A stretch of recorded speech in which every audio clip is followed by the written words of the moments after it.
Yeah, I've been avoiding the Phasma session. Let's go with that.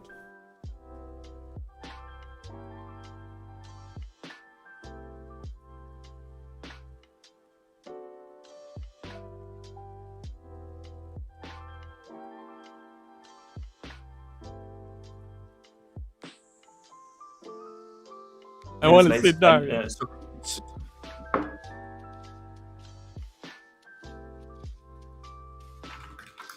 So Mythic Politics is also.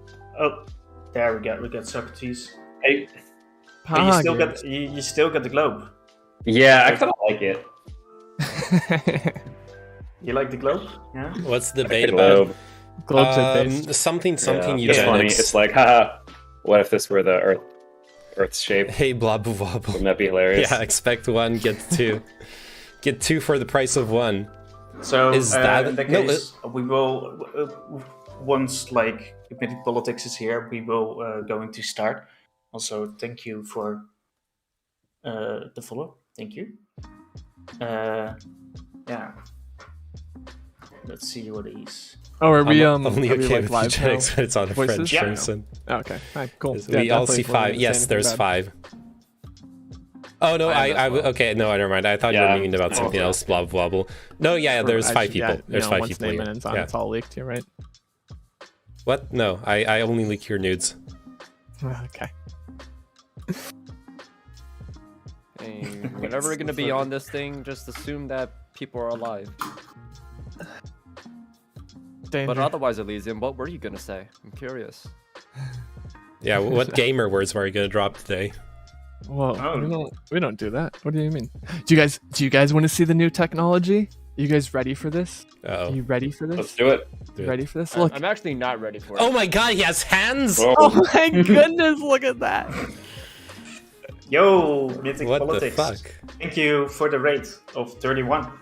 Appreciate it Okay. for coming in hot. So and now you just gotta join the Discord as well. So then you can, I'm still a bit sick. have a chat. That's why I haven't been streaming. Hello, new people. So really appreciate it that you guys are Also, I'm coming not to prepared for hang the out. debate. So we will start off once Mythic Politics is here, and then we Let me will go get just some go water. into the memes. Stardust and Dario said they were going to come on. Dario said Lovely. he is like 5 minutes too late. There we go. And Stardust is right now at the pharmacy, and I don't know why. Oh, Dario, we got Dario Oh already my here. God, more people are coming in Poggers! refix. Hey.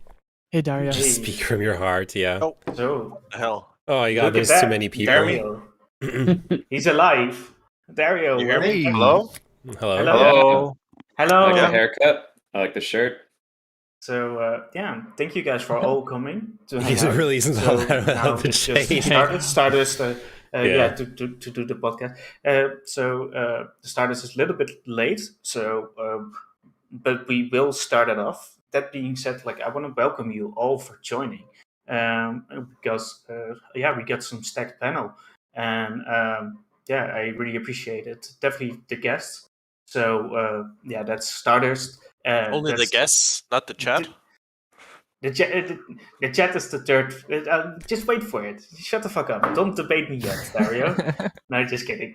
So we got Dario Rahim as a guest. We got Mythic Politics. God, I need Is to it- add like Are you there? titles. and Yes, shit. can you hear me? Okay, yeah. So, Okay, yeah, great. Chinchilla is up here. and then we got Socrates TV. So these I'm three eating soup. people or 4 people He's eating later soup. on are the guests. So I really appreciate for you guys coming. Then we also have our panelists. That's in the top right. That's Elysium. Underneath me, that's JHR Live.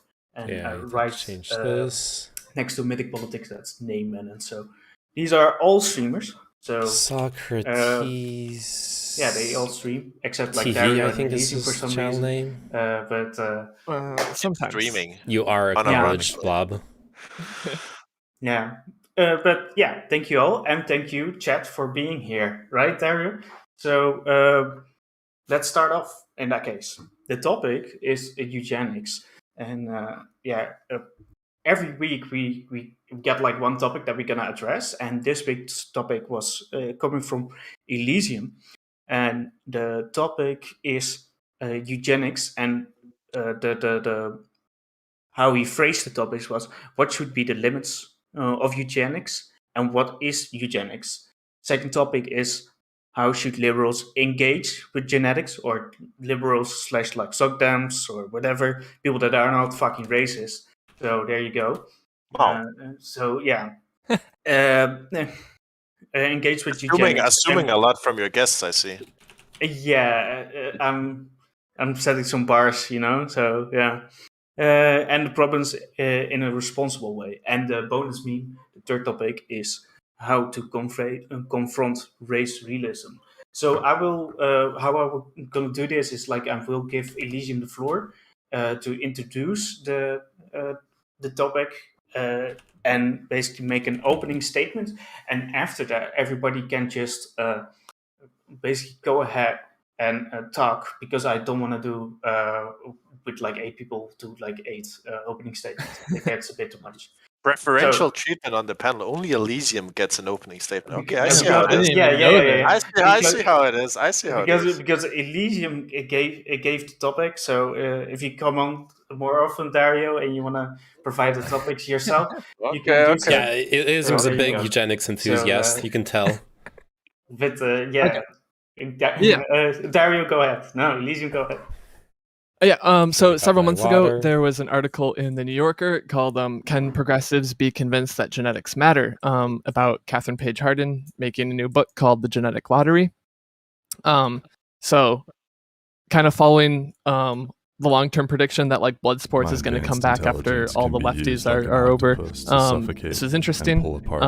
And the book was presented as like a response to the bell curve. If anyone doesn't know what that is.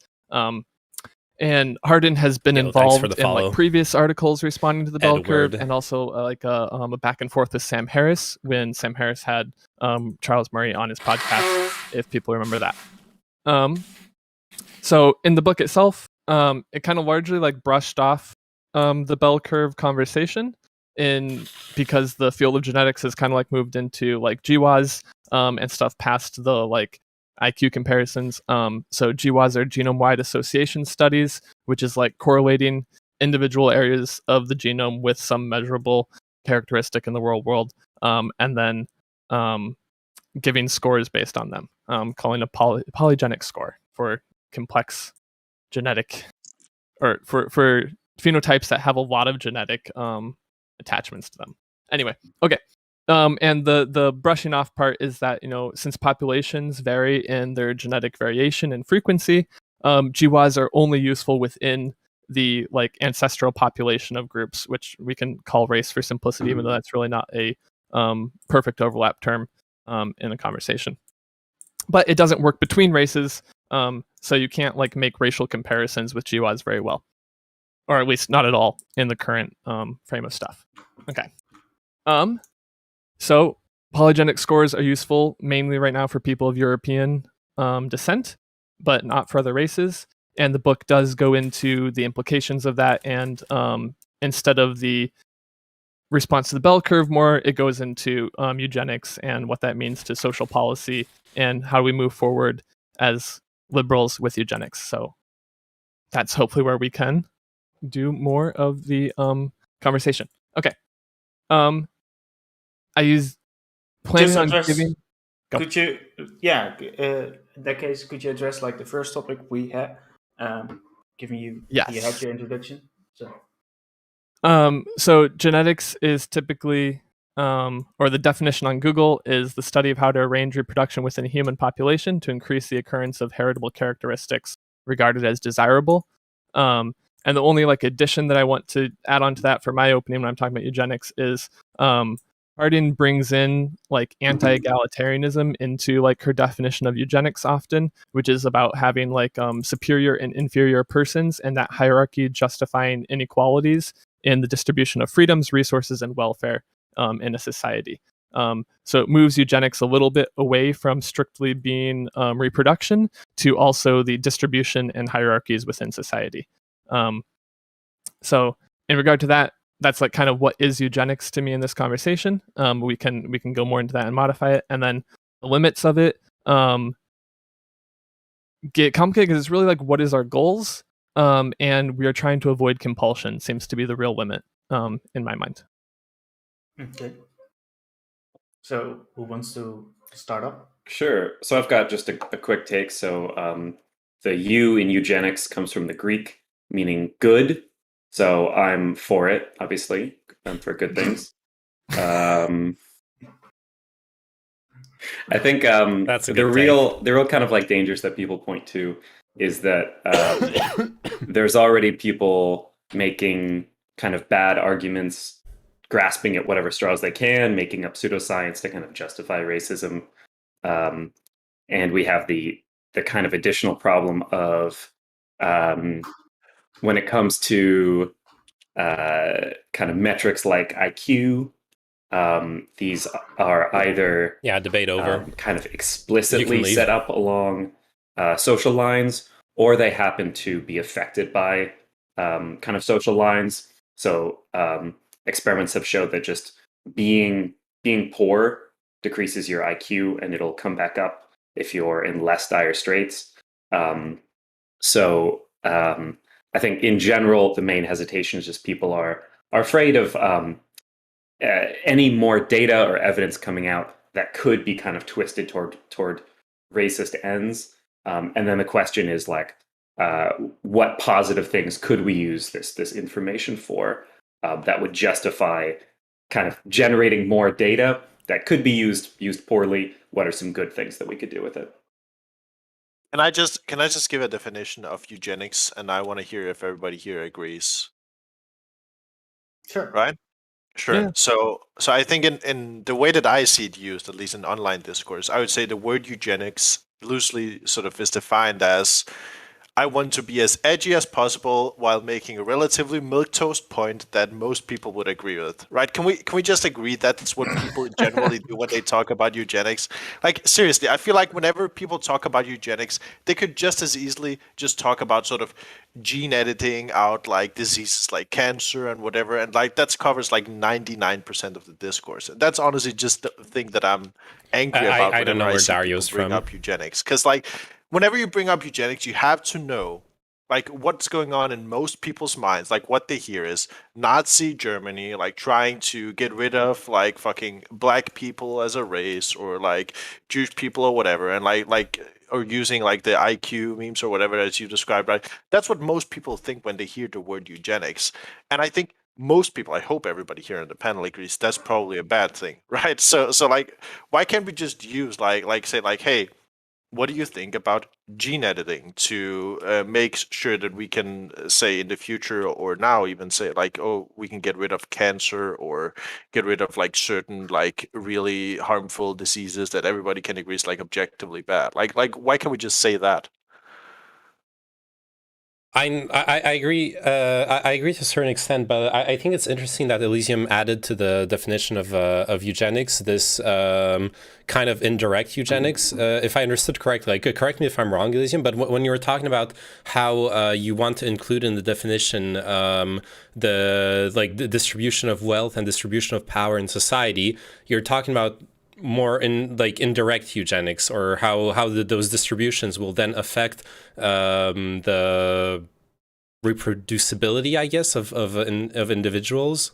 I just feel like when we broaden the definition so much, like I feel like we're just grasping to broaden the sort of the way that people use the word eugenics in like common parlance so much that like basically anything can be eugenics, right? I feel like that's what most people do when they talk about it, right? It's like at some point it's like, oh, if I live a healthy lifestyle, is that eugenics? Like if I'm pregnant and I don't smoke while having a child, whatever, is that eugenics?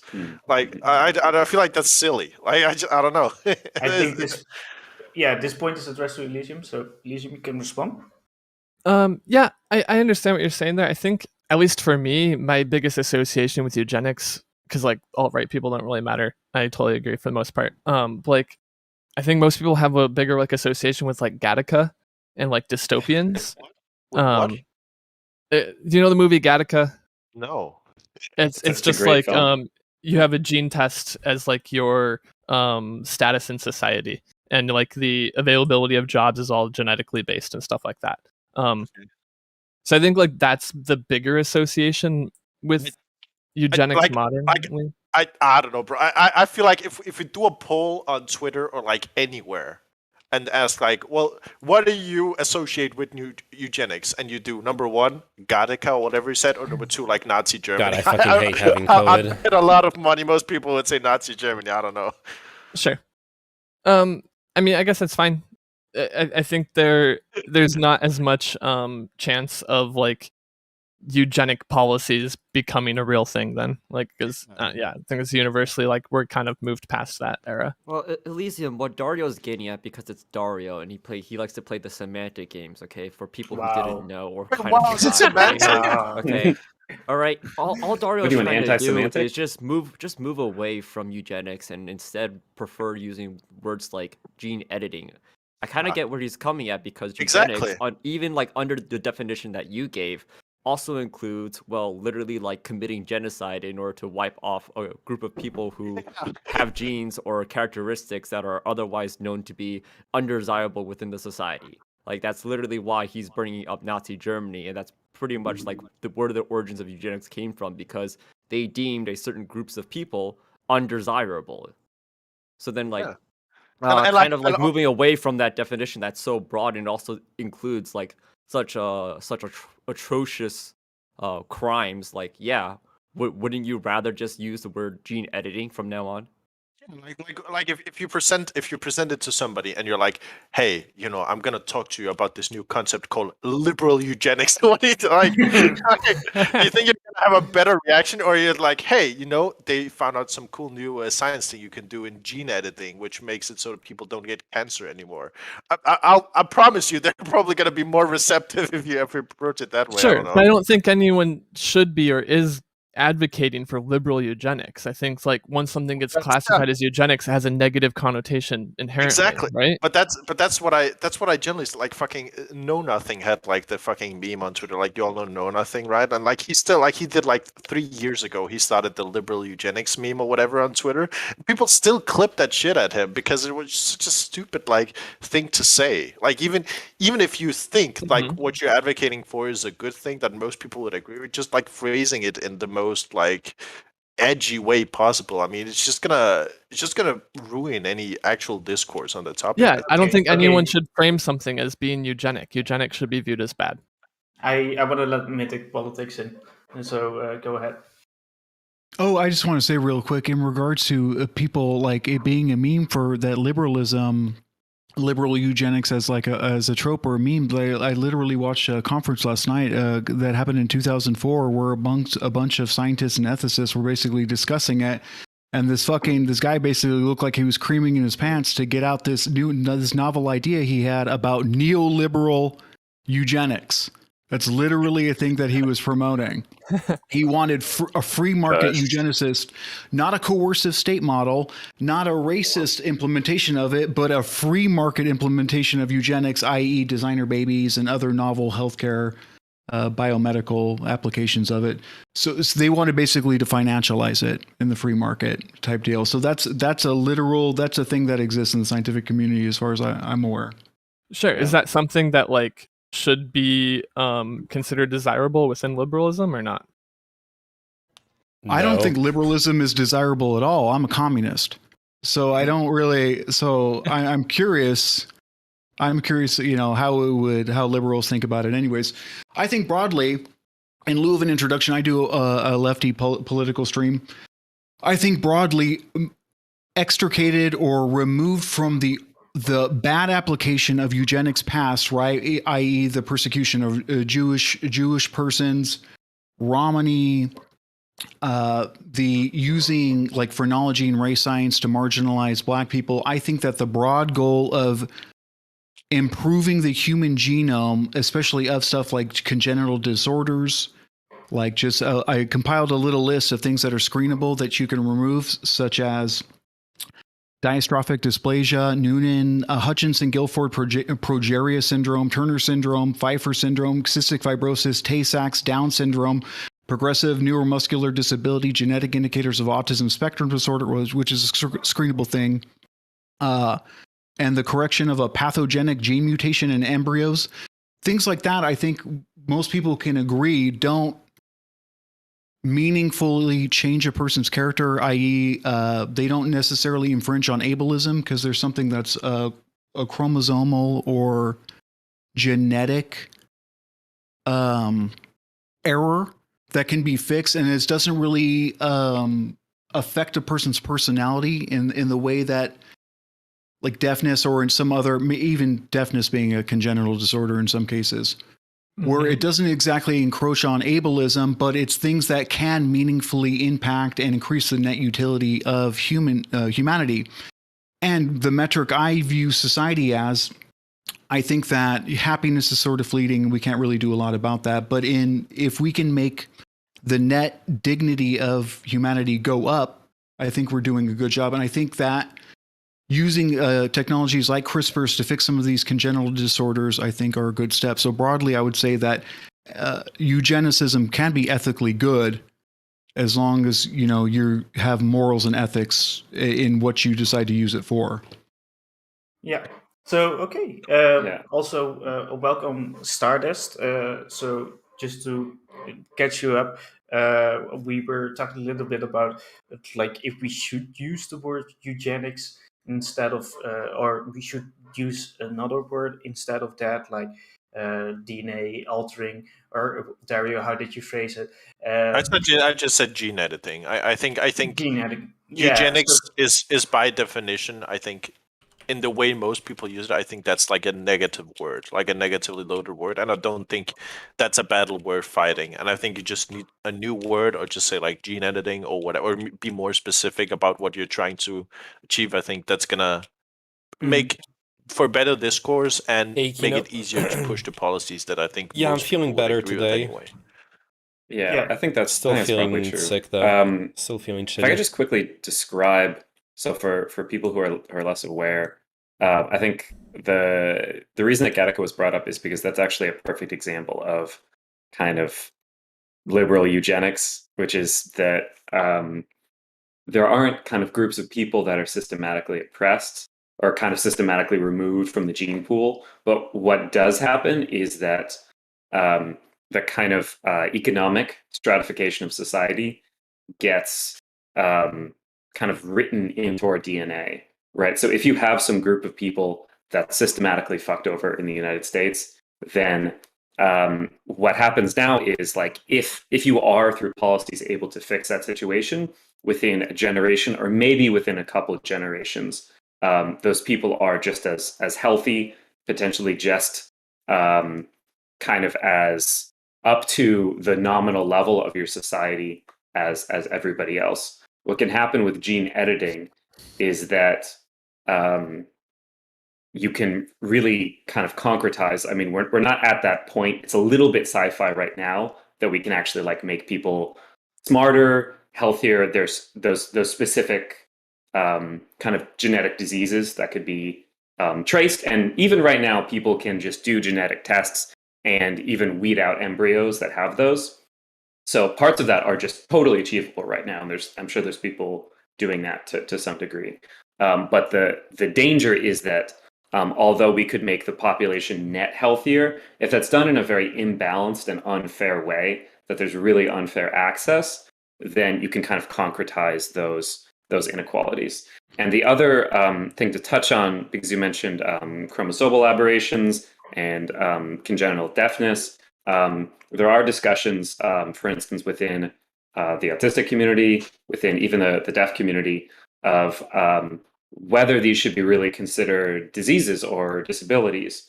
And I think a critical thing, it's not really an answer, but just a piece of this that has to be done is those stakeholders. So the people in those communities, in those populations who have those genetic traits, they should have a really, I would say, even outsized influence over kind of how those things are considered at like a policy and kind of genetic level.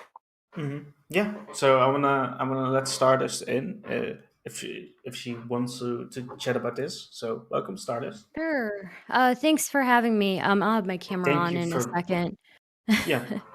um, but yeah, I'm just here to kind of listen to your guys' perspectives on this. I think that certainly when it comes to the word eugenics, there's a lot of like weight behind that. And I think that there's definitely like some value in the ability to avoid these debilitating like genetic disorders, or even when we get to the point where we can like test for mental the likelihood of mental disorders in children, or in fetuses as well. I think that'll be really useful. I don't know that I really understand. I've heard of like the deaf community and other disabled communities wanting that to not be a thing, feeling like it's, I guess, marginalizing them more. I don't know that I really understand that, because if it's something that would improve somebody's quality of life overall, I feel like that should be something that should be an option for people, especially it's somebody who it doesn't have a choice, right, in what they're born with. So I feel like the solution to that is just either A, give them like if we're talking like future scenario, if there's like, let's say there's like a pill which makes it so you're not deaf anymore or whatever, or blind, then just like just giving people the option and saying, hey, you can take the pill, or you can just be blind if that's what you want. I mean, hey, I mean, if that, I think that's a solution. And in terms of like, yeah, and like, or even if you're talking like, okay, it has to only be done like through childhood or whatever, like through being born.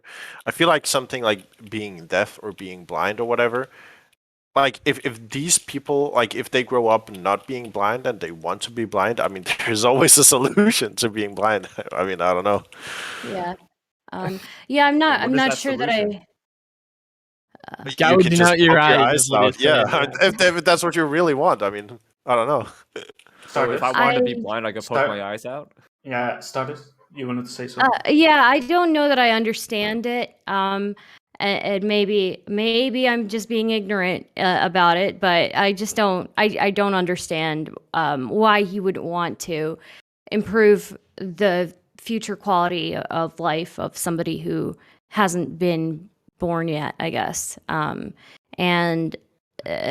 why you would choose to subject them to a life that's going to be significantly harder. I mean, there's no other way to put it. It just will be significantly harder. Well, because they don't view it as being significantly harder. They view it as being different but equivalent.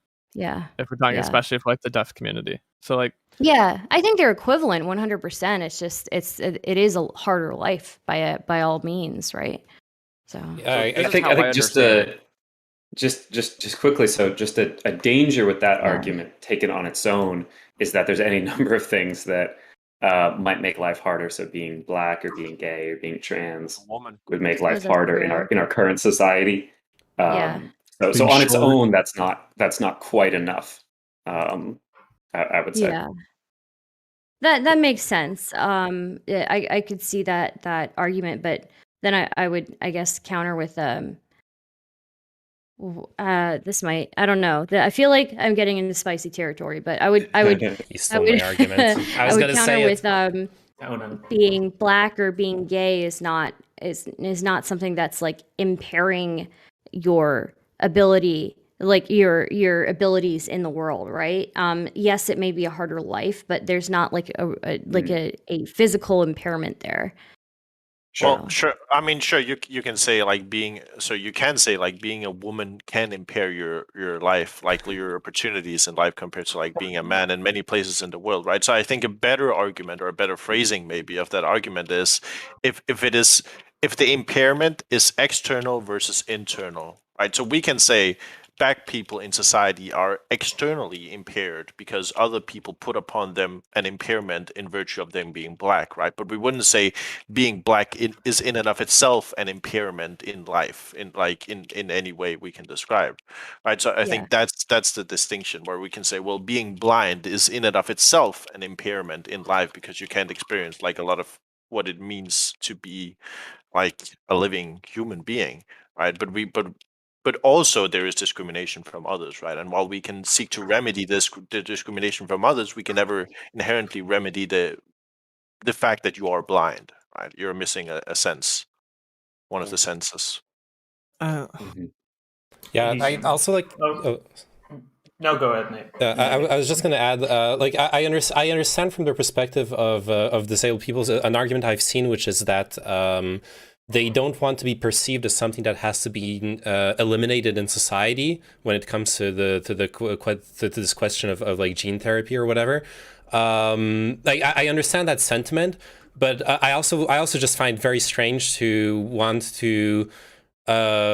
Because like missing a sense, whether it's hearing or sight or smell or anything, that's an objective impairment relative to your existence in the world. I struggle to see how it hurts anyone to allow all future people who are born to have all their senses, for example, or.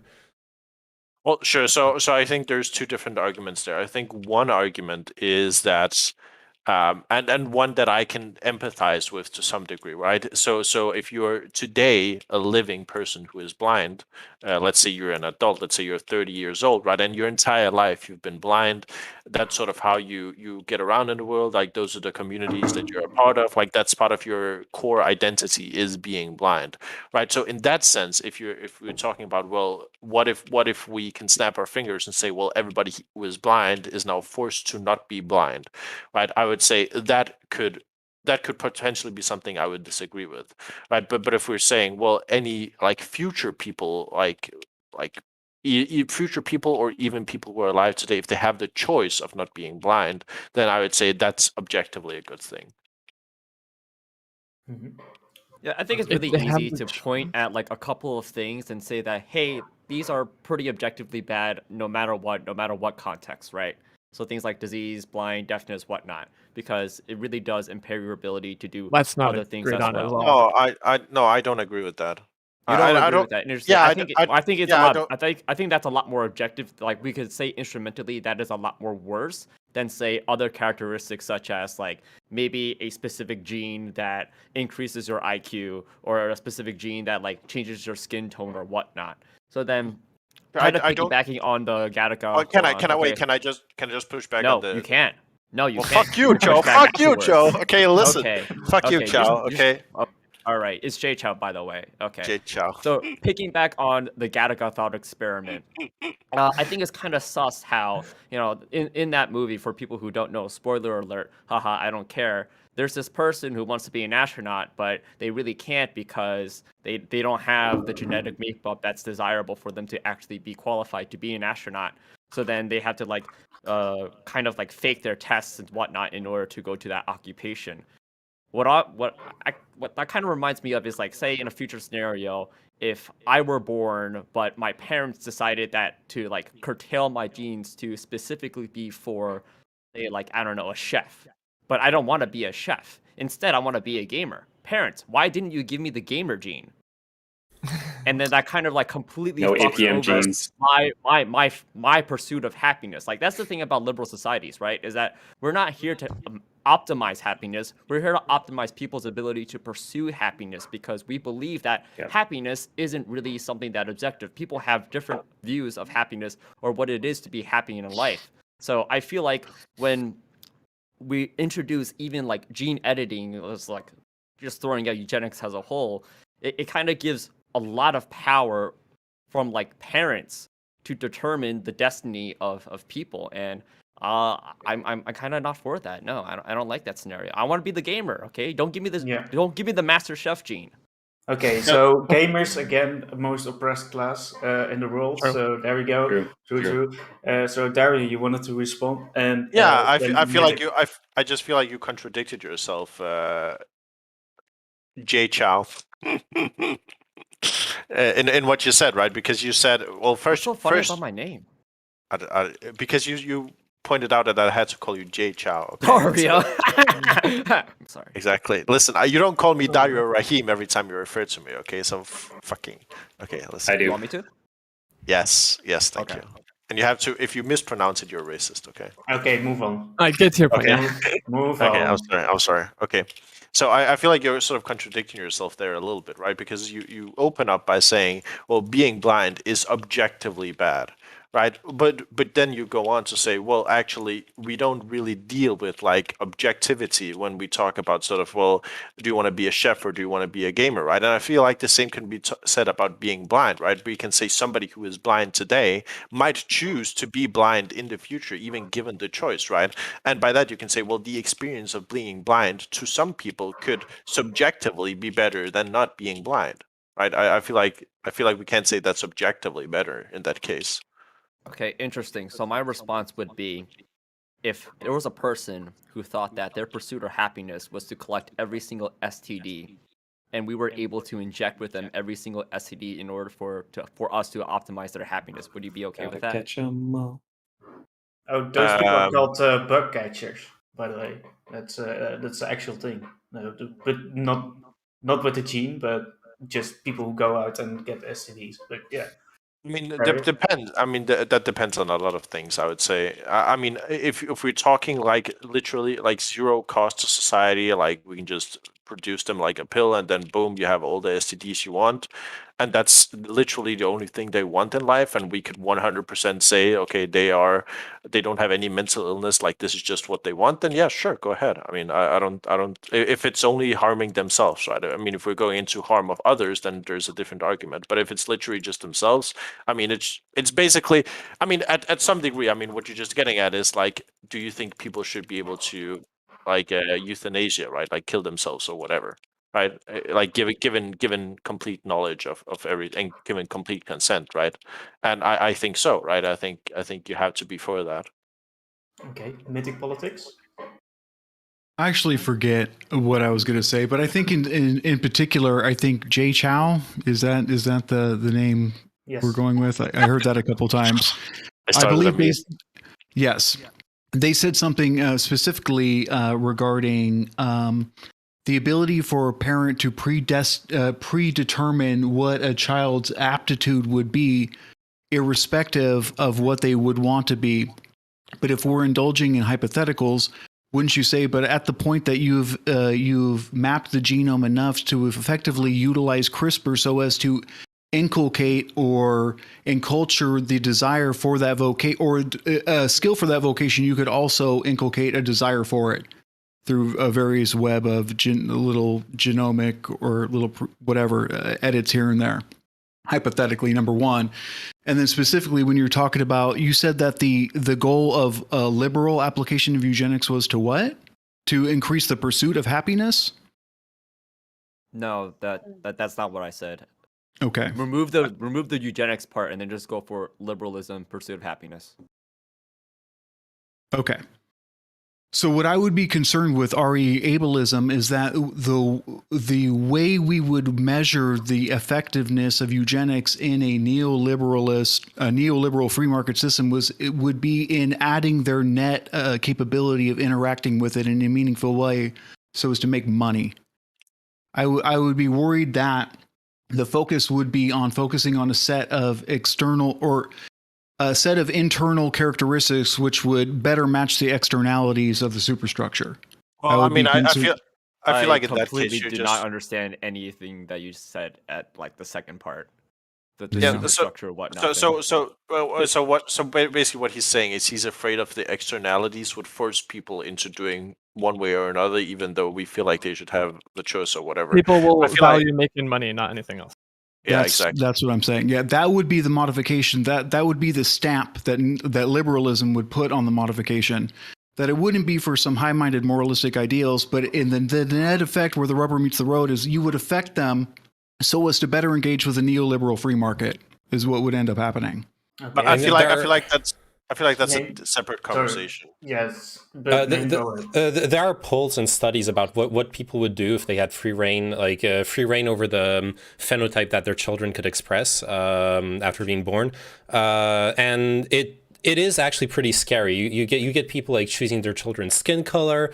You get people choosing if it was no holds barred, Like no regulations, character creation. Yeah, exactly. Like if you could do anything you wanted, Purple. there are a lot of parents that would just go full character creation mode on their children, and I think the negative consequences of that are pretty obvious. Right? And we can go into detail. Obviously, perpetuating all sorts of discrimination and negative outcomes in society for people who can't afford those the character creation set, et cetera, et cetera.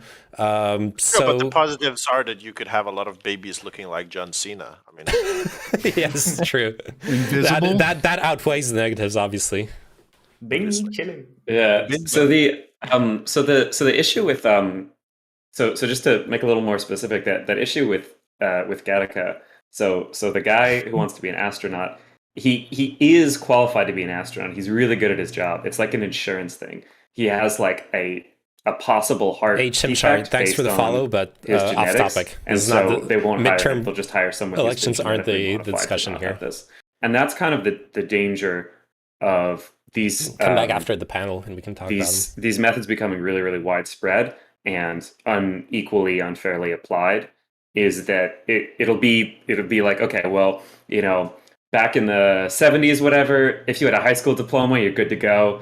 80s, 90s, you got a college degree, you're good to go. Elections. And then 2043, it's like, if you don't have like at least a master's and like some decent level of genetic engineering, like, you're just not getting a job with health insurance, right? And health insurance isn't even going to cover you if you're not genetically modified, right? That's the kind of like dangerous, like only very slightly out there sci-fi scenario. And the issue, just going back to really quickly with discrimination, or ableism, or kind of like erasing different traits. So there's things that there's kind of like intuitive shortcut that we can do, where it's like, okay, being blind, you're missing out on this huge array of human kind of capacity to interact with the world. This seems just like pretty bad. It's like qualitatively very different from being discriminated against for being black or something, right? That works for a lot of things to a large degree. So like most people agree on that. And so for people who are saying that, would you be willing to say, let's make the line officially only the traits that we like pretty much universally agree are just like straight up bad? And the issue, of course, is those gray zones of something like again, like autism or even deafness, which most people would assume that people who are deaf would just like not want that to exist in the world. That's actually not the case. So that's where it's important to have those stakeholders in the conversation. Mm-hmm. So, and just to double down on what you said earlier, you talked about the inequity in the system leading to perpetuation or concretization. I don't know how you conjugated that, but of disparity in the system. And I agree. Something I made a note of. I did a little speed run of the lore before I hopped on here. But yeah, ableist advocacies, they basically note that due to the racist nature of healthcare and how it is not evenly distributed across America, number one, the lack of screening, lack of healthcare, lack of adequate, well-funded hospitals in the areas where basically Black and Indigenous people of colors with disabilities would not be included as much as other racial strata and other classes in America. They would be discluded from the positive aspects of genetic engineering, and that poor people, in specifically talking about the crystallization of that, or the concentration, the stratification, the further stratification of that would be seen in that poor people wouldn't be able to, number one, pay to get the screening preemptively, and then and to double. So because they're unable to get the screenings initially, they might be saddled with a child with defects that would not be picked up by the state in the form of Medicare or stuff like that. So it's a double whammy. Because they don't have the initial upfront cost, they don't have the money to screen and then selectively carry to term or whatever. They're then saddled with the externalities of that thing anyways, the logistical costs of the long-term, probably for life care of that person. And rich people, on the other hand, could effectively easily pre-screen, and even though they do have Medicare and whatever, probably would opt to not carry to term and then thus not be saddled, and it would be another thing that would concretize the disparity in classes, hypothetically.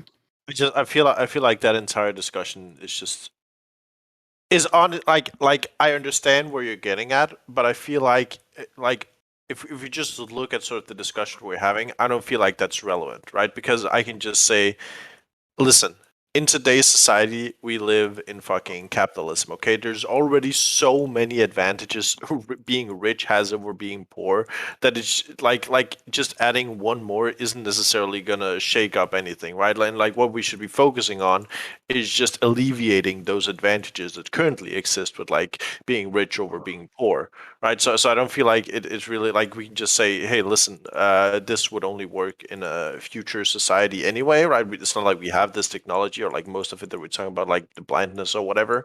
So it's not like it's really anything that's gonna happen like tomorrow or whatever, or before you find these other solutions to like the problems that like you think like are inherent to capitalism or whatever.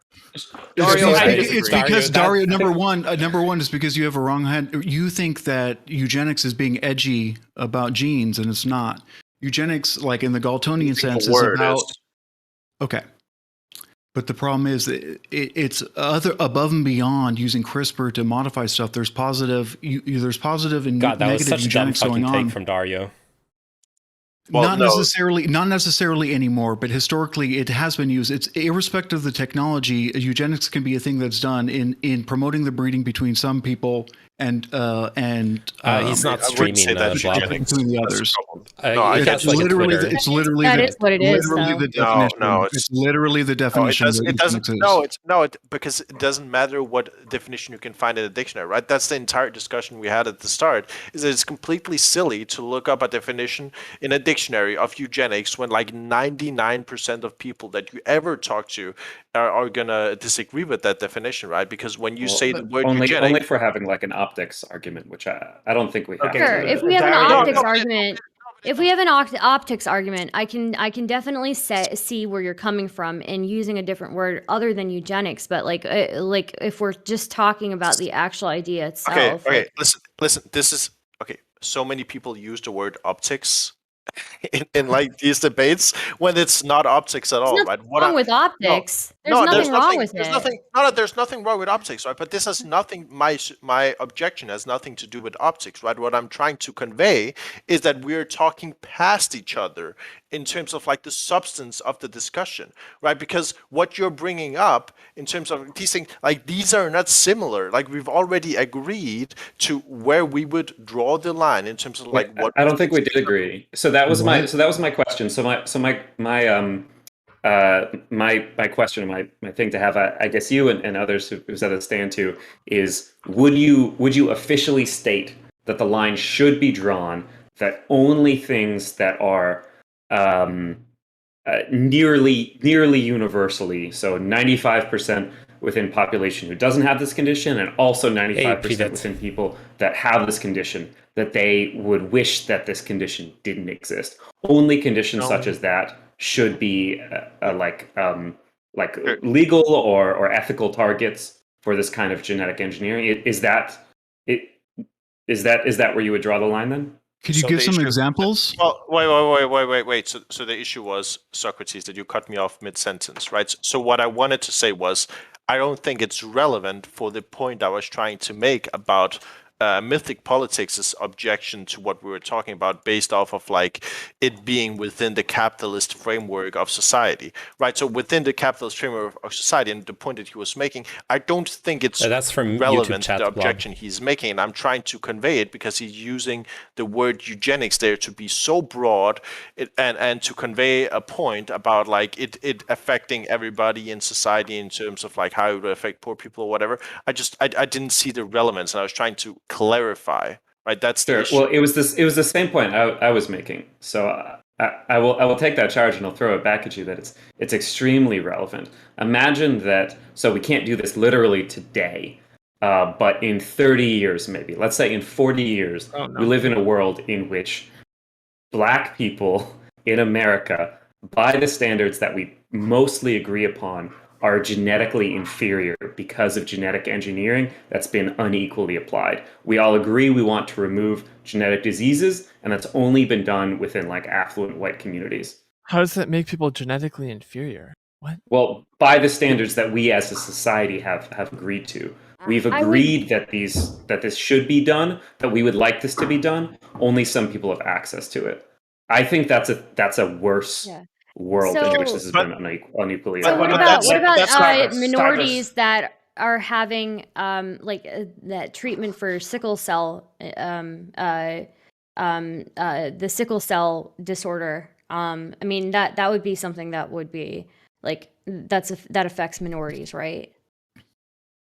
Listen, all I'm gonna say is that's a fine discussion to have, right? But I think that's a fundamentally different discussion from just talking about what is the definition of eugenics, number one, and like what are we talking about when we talk about eugenics, right? So that could be like and I'm fine discussing that, right? I'm fine having that as a topic, right? Like, is eugenics something we should promote within like the capitalist system or whatever? I'm just saying, I don't think it's necessarily relevant to the things we were talking about before. I don't think it's that far out there because we've seen in the past, like both like many nations institute both positive and negative eugenic programs within their populations. I don't think it's like that crazy, regardless of whatever like ideological system we're in. To say like, you know, if this gains steam, what if people like want to reinstate positive eugenic programs? How do we feel about that? Like, this seems like a pretty on topic question.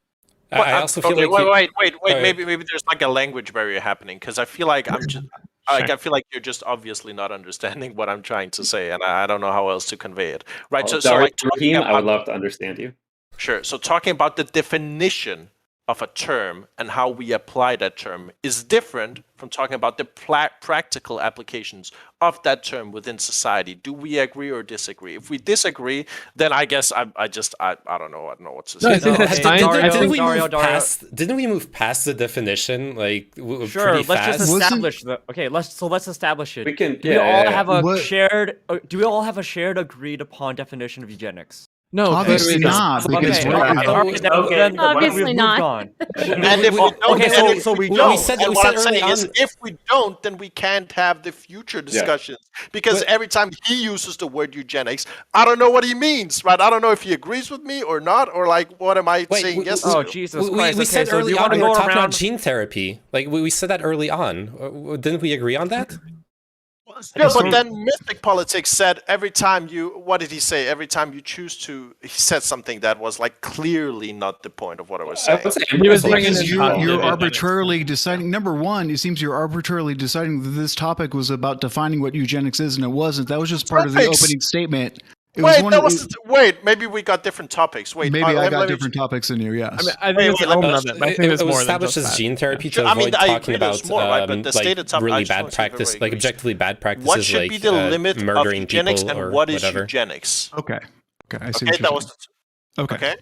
But but within that, saying should historical positive eugenic practices be included in? Like, okay, we're not using the term eugenics, but like, gene modification. It's just a term for gene modification. Gene therapy. Fertility support. I don't know. Sometimes They're like still that, then. being used somewhat. They're still being used in the fact that women self-select for desirable traits. Like they want a doctor who's 6 foot tall when they go to the sperm bank. There's some aspects of it, but we don't broadly have a national program where we're saying you two have a baby, you two don't. Except that we Or you go do get some water. disproportionately give hysterectomies to Native American women. We're sterilizing black people disproportionately. People were being sterilized in California up into 2014. We had a lot of discriminatory policies to Alpine Europeans and Mediterranean Europeans and immigration policies. So we historically did do a lot of both positive and negative. The Europeans did a lot of positive eugenics. We did a lot of negative eugenic policies. Yes, There was I'm eugenic owning- policies I'm in 30 owning this states in the glass U.S. of water. So we've largely phased them out, but there are still some aspects of that. So that is the past, and that is bad. That's sort of the nightmare of the past thing. I think that the good things in the future could be CRISPR to use things like, I don't know the gentleman's name behind me with the spinning earth, but Socrates. When you said, I'm curious when you're saying things that we agree to be mutually agreed upon bad things, I'm wondering if you could give some examples on that. Like, what do you think is universally shared bad conditions that we should be endeavoring together to eliminate? Sure. So my point was not necessarily that we should do those. My point was about if we, as a society, decide those things, then this is the view we'll have. And I think there's two pieces to that. So within Yeah, it's pretty eloquent. within like non-deaf society, I would guess that the proportion of people that think that being deaf is a condition that like should exist, if it's in some way preventable, is probably very, very low. And I don't know within the deaf community what that proportion would be. Although my understanding is that it's possible it may be higher, actually. So No, it is. I think it's 100%. There's a yeah. majority of deaf people that want to preserve the deaf community, even. Yeah. Yeah. So I think both of those groups need to be like this is a new thing that we're capable of now. The degree to which we can so not just CRISPR, not just genetic engineering, but embryo selection. Absolutely, that's the part that's already happening right now. There needs to be some new way to bring people into the table so that especially these minority groups that just have less capacity to kind of make their voices universally heard have some power to affect what policies are put into place, so that some group isn't being erased from the outside. I'm not sure if I answered your question. I don't think you talked about broadly one thing like deafness, like congenital deafness, which I think ironically is the one that people are the most comfortable with because they have had it from birth. Yeah. So their whole interaction with the world has been with congenital deafness, and they probably come from a household where both their parents are deaf as well. So that their first language is ASL. So they're very comfortable, and in fact, learning any other modality of interacting with the world would be burdensome to them.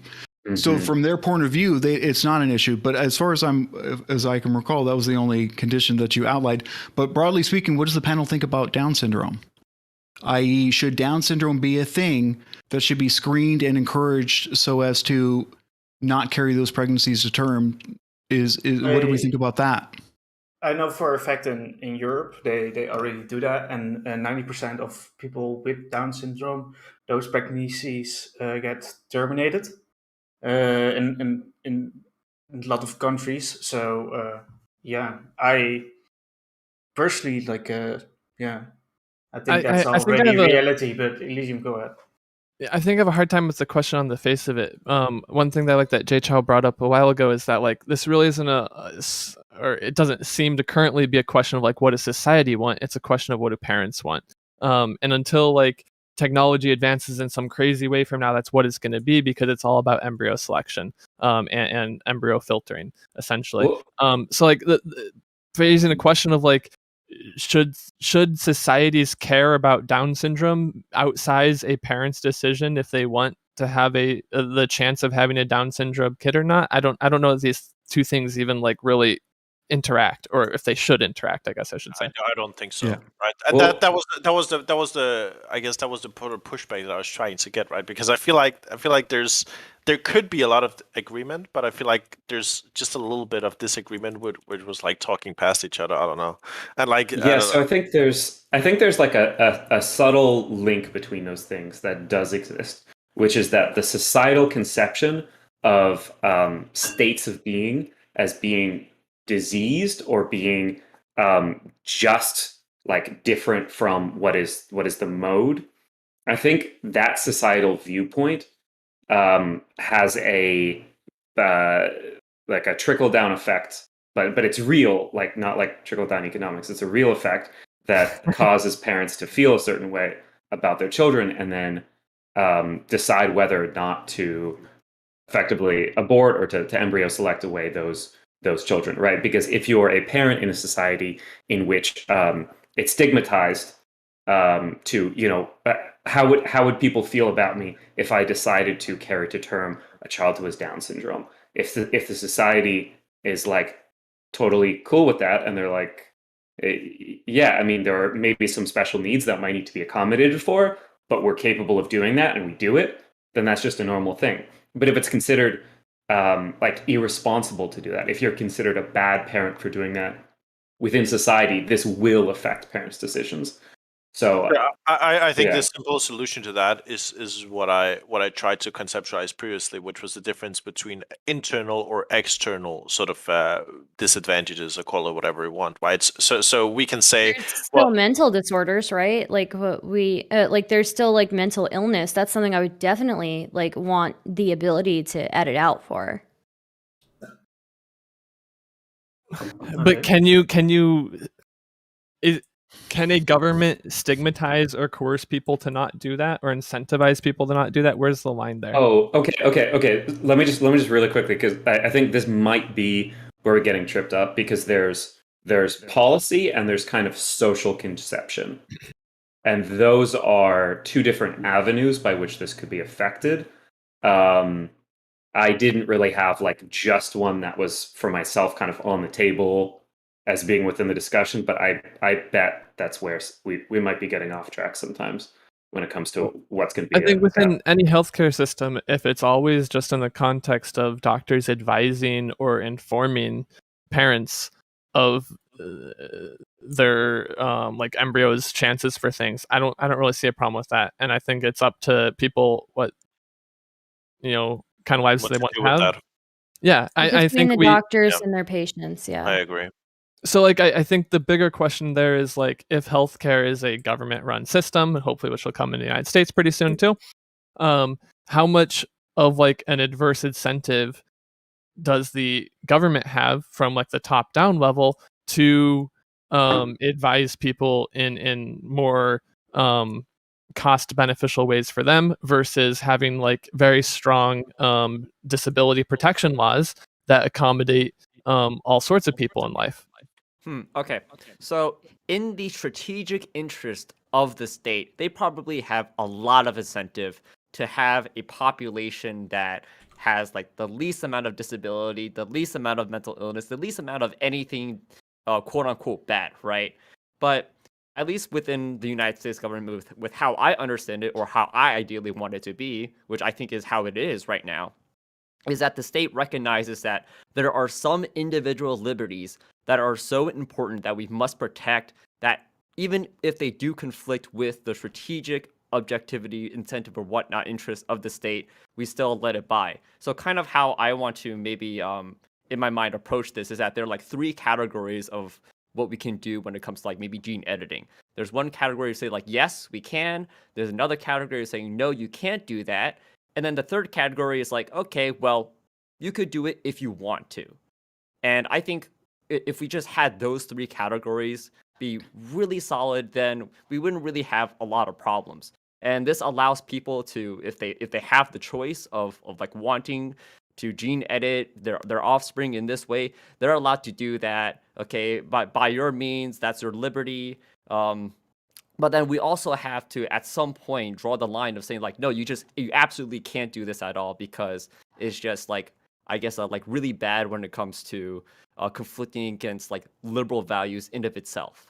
And kind of like piggybacking of what like Socrates was saying is like, yes, the conception of what is good and bad is pretty much constructed by a community and whatnot. But at some point, there has to be some sort of an authority that says you just absolutely can't do this, because in the past, there have been communities which have agreed upon what is undesirable. And what ended up happening was, well, they were the Nazis, and what ended up happening was a genocide. So then we always, it's like, we just have to be like really careful with just like, doing things just by the community, because what happens when the community is uninformed? What happens when the community in of itself is immoral? What do we do?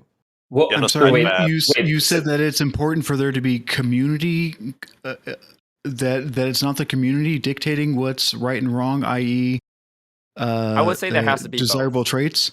Okay, I would say because there has to be both, yeah. So then, like, Yeah. you have a community that says yes or no to things and whatnot, and then they're able to push and pull and whatnot. But then there's also another thing in which, like, say, there are just human rights that are established that we just absolutely have to protect, even if the community disagrees with those human rights and says that they're wrong. Well, guess what? Human rights are human rights. We have to protect those things because it protects people.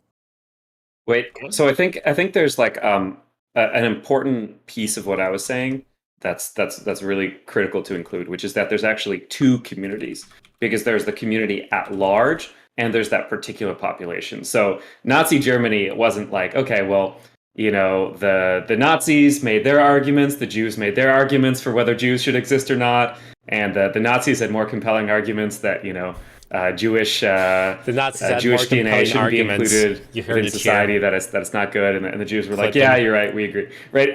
that was specifically like a population at large forcing its choice on a minority population, and that's something that it's not. It's so having those government protections, like you said, that's an important piece of it, but that actually doesn't go far enough, because it's critical that the actual affected population themselves have some capacity to sway how that goes. Because I don't group of understand people, what this means. Like, Okay, does so- the so deaf here- community get to decide if someone having a kid, if they're going to be deaf or not? Like, these things just seem so unrelated. I don't understand. Well, okay. Here, so I think there's two very different situations, and how this translates directly into like federal government policy may be somewhat indirect. But what we consider of the ethics within our society, this is extremely direct, which is if the deaf or Down syndrome or autistic There's community no benefit from cross were pollination to in these decide, debates. I highly we think that, but it's a collectively, good thing to add not context. universally, but we collectively, I think it's 99% also about whatever within visibility, our community have like decided that showing this is a myself negative to trait. other We people, want other it to be communities considered a disease. existing in the public It's not sphere. important to us that this But also, continue I'm honest. within. I'll be honest, I like, still have as a- COVID. as a- I'm as fucking a out of state it. Within I'm the like- human population, I'm this isn't tripping on important to fever us. right now. That's a very different It's than fucking hard for them me to coming out the other concentrate. way and saying this is a state of being. We don't consider this a disease state. It's critical that this state isn't removed from society. I'm still not following, or I guess the removed from society part. I guess like, because at what point, even if you consider something a disease, at what point are you saying that mandates an action to an individual who has an embryo that has a chance of having that disease or feature or whatever you want to call it? The cooler Like, name I doesn't don't have COVID. feel yeah. like the classification necessarily matters at all here. We would always want it to be up, the choice to be up to that person, right? Okay, Socrates, you can respond, and then Here, sure. So let's start with the kind of like baby steps. So the closest proximate piece. So that the furthest piece is like federal government policy, right? That's like the kind of final say on things. But the closest piece is like, what would you think about a parent who decided out of their embryos to choose this one? So if a parent decided to birth a child that was very likely to have like pediatric cancer and like die in childhood and suffer like most of their life, you would probably consider that person like not good. You would consider that a wrong choice. You would Yeah, say that I'll that's be not moving what parents soon. should do, right? You would judge them very harshly for that, Well, right? no, I don't agree at all. Yeah. Yeah, I don't Oh, agree. okay. Dario, go I ahead. probably would judge them. Okay, Dario. I think Elysium already made the point, so I don't have to repeat it. But Wait. I guess, Yeah. well, I guess I'll just reiterate. I think, and I assume this is the Elysium's point as well, is that the point is that those are the people making the decision, right? And we want to create a society where people are empowered to make the decisions which they believe are the best for them, right? So it is not our place to judge or decide for them like what kind of decisions that we want to make. We just want to create the society which empowers them to create the most like individual decisions they can. So you want to create a society in which parents aren't judged for those kind of, which parents are as free as Exactly. possible to make their own decisions, to make their children free to make those decisions. Could you clarify that a little bit? Sure. So I think there's levels there, right? So I think I would put the autonomy of the child like very very highly, right? So like if somebody, I don't necessarily think parents should have 100% autonomy to decide everything for their children. I think that's a different argument. I think an easier argument is just simply going with like the pill argument and saying, well, we should give people a pill which makes it Dario, so that there's they no can- magic pill. There's There's no pill. We're talking about specifically, aren't we talking specifically about like prior to exists right birth? now? Couldn't Yeah, CRISPR like some be this chromosomal pill? aberration. Yeah, I do think that I do think that there is like an ethical issue if you as a parent are choosing to bring a child into a world where they are going to be suffering for the majority of their life and then dying early. So I don't know. I think that's there is an ethical issue there, and if you have the ability to edit that out, I don't know why we wouldn't be encouraging that. At least from a medical perspective. Wait, yeah, you can encourage it. Yeah. That's not the same thing as mandating it, right? Wait, If someone no, said, You don't man. I'm Well, not. no I'm not one said advocating for mandate. I'm not advocating. I don't think anybody Okay. here is advocating for mandates. you We're are talking saying about you like would the judge people, relationship Stardust. where I would judge people. Yeah, Yeah, I would judge people. I would What's- definitely I fucking would judge judge people. them. It's the same way. It's the exact same thing as people as parents who won't like get their kids like basic medical treatment because it goes against their religion or goes against their we want like the things without chemicals in them. I judge those people really fucking hard. Yeah, if you're gonna make your kids suffer, yeah, I'm gonna judge you. So yeah, if you decide, if you have the abilities, if you have the means, wait, let me finish. If you have the means to edit out these something that will cause your child to suffer greatly during their life and then eventually die early, then yeah, I'm gonna fucking judge you. Yeah. Yeah. So If you're wait, having- and he's getting suicided, like heart defects. Guys, we're not gonna do that, Dario. But you can speak for now. But please I just respect other started people's directly stuff and responding to what I was don't saying. do the 2019 debate tactics that you used to. Wait, listen, on your stream. listen. I'm old, okay. I Yeah. only know I only know all debate You gotta tactics. get with the times, So You gotta match energy. So. Okay. So Stardust. So just to reiterate, right? So the criteria you set forward was that you said that you believe that parents, if they have the ability to, should be, you would judge them. You should be frowned upon to subject their child to some sort of genetic or whatever outcome, which would make it so that they're going to live most of their life in misery. Right, like you would be frowned upon that. Sure. So If you have a child who has a likelihood of having childhood cancer and will have to go through chemo, which is like an excruciating process, then has a like high likelihood of maybe not even getting through that, then yeah, I think you should be judged. I don't think it should be mandated, but I think there is a conversation that happens between a doctor and the parents of that child, and I think that there is something. I don't know. I would judge it. I would judge What- it. I mean, what obviously, at the likelihood end are of the you day, drawing that at the on? end of the day, it's going to be in the parents' hands, but I would still Mhm. judge them for it. Okay, Wait, what Dario. likelihood No, are you no, judging no, them I I on? would didn't finish. Dario. Go ahead, Dario. Okay, so that was just like me talking for like 5 seconds and then Stardust taking it back. Yeah, Which is just, that's I just that's want to why go down. Well, I didn't mean, put you've back been straight talking to a you. lot, bro. I don't talk that much, but yeah, if I have a point to make, I'm gonna fucking talk. So Mario, no you one's have gonna a interrupt problem you with now. it? Just speak. Listen, I am a fan of you speaking. Okay, in general. Okay, so, Okay. so I just wanted to go down the line of questioning. Okay, so the next question I'm just gonna ask you is because you can say, okay, if it's like a child who's gonna instantly develop like stage 700 cancer and like die within like a week or whatever, right? That's easier, right? But that's not the criteria you set forward, right? You just said if it's gonna live in excruciating suffering for the most of life. So I'm just gonna ask you, if you, let's say you're having a child in a very fundamentalist Muslim community or place, right? And you know your child is going to be a woman, right? Would you be frowned upon that family for choosing to have a female child rather than a man child, knowing that the woman is going to be subject to a life of living in like complete servitude to men and like living sheltered off and like all of these things, right? Because that's the I- criteria you put forward. Yeah, sure. So I don't think that that is an issue with the parents as much it is an issue with the society. There are things that society, the society's attitude towards that child could change, right? However, no change in society is going to make it easier for a child suffering from cancer to go through chemo. Sure. So Wait, I think that's false, but okay.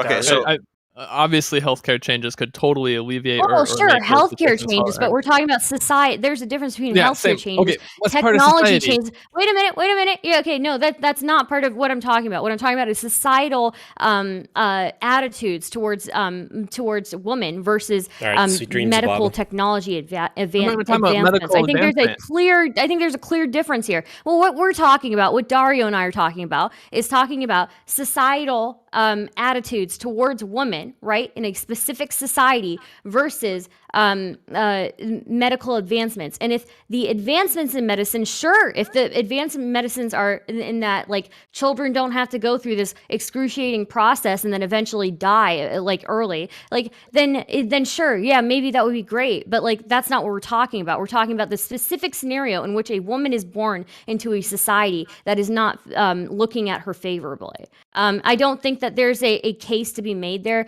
that the parents are being irresponsible for bringing the woman in. I think that it's more of a case to be made that society is not allowing that woman to exist in a way that she should be able to exist. Whereas, like, if somebody is suffering from a disorder, there's no amount of societal acceptance of that disorder that is going to make suffering from that disorder any more bearable. Okay, Well, I mean, that just- I want Dario because Dario was asking the Yeah, question and he get a response. So very Dario loud. could I'm respond to very it. loud, and I make the memes. Okay, that's why he wants Yeah, me to yeah. speak. Let's be honest. The- Okay, the now Dar- I just like I think that's fine. I think you're basically just alluding to the internal versus external pressure dynamic that we talked about previously. The only thing that I Internal would versus- say, yeah. So So like, the thing is, the thing is that I think the internal, maybe I would understand that a little bit more if you explain it a different way to me. The internal versus, I'm not quite following it right now at this point. sure. So I would say, so there's a difference between something that is internally bad or like externally bad, right? So we can say living as a woman in that society would be externally bad because the society as a whole would be at fault there for viewing women in that way, right? While we can say something like blind could be internally bad or like intrinsically, I guess you can say, right? Or we would Yeah. classify it. Okay. Okay, So sure. Yeah. yeah, I wanna let somebody in that's been quiet. So name, what's up? How you doing? I don't know, tripping on COVID. Oh, Oh no! COVID? no. Yeah, I got COVID this Oh, no. week. Last week you had the booster. I know, I caught it 3 days after the booster. Anyways, that's off topic. I'm sorry. Bears. Hey, Get the oh, phone ready. That's rough. Well, maybe in the future better. we can sort that COVID shit out with DNA manipulation. Yeah. There So you go. you can probably okay. you can probably get on Tim Pool's show if you DM him and say, hey, listen, I just got the booster and now I have COVID. Oh fuck no! I'm not. Yeah, I was actually thinking about it. I could actually totally agree with that, but no, fuck no. No, there's one thing I want to add to the convo. Actually, is the it's kind of niche, but there is a bit of a weird. There are some edge cases where things that are diseases can also be advantageous traits. So quite interestingly, Stardust earlier you brought up at some point sickle cell disease, which is very interesting because if you have both alleles of the for the sickle cell disease, then you're suffering from a very very bad disease. If you only have one of the two alleles being coded in your genetics, then you're actually resistant to malaria. Without any real problems with your blood or anything. So it actually happens pretty often in genetics or in evolution in general that traits that are selected against at a given moment can actually be advantageous in other situations and in other moments. So that's also something to keep in mind once we get into hardcore gene therapy. We don't have the wherewithal, we don't have the predictive capacities to immediately know what are always going to be the consequences of a given modification or a given or eliminating a certain trait from our population long term. Those are reasons for which whatever we do, we would have to go at it very, very carefully, even with things that seem like an easy dunk. Like, this is a disease, we don't want it anymore. Well, maybe 100 years down the line, who knows? Some part of that trait could actually be important to our survival. So, Sure.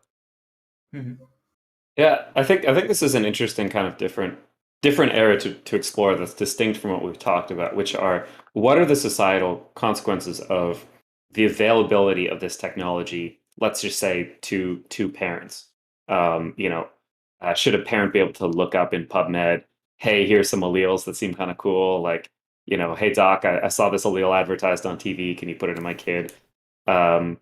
Because even the idea that something may have some kind of effect will change how that child is treated, how classes of people are treated. I think there's a lot of dangers even in not actually changing anything necessarily, but the conception that we are affecting something, I think, can have real consequences.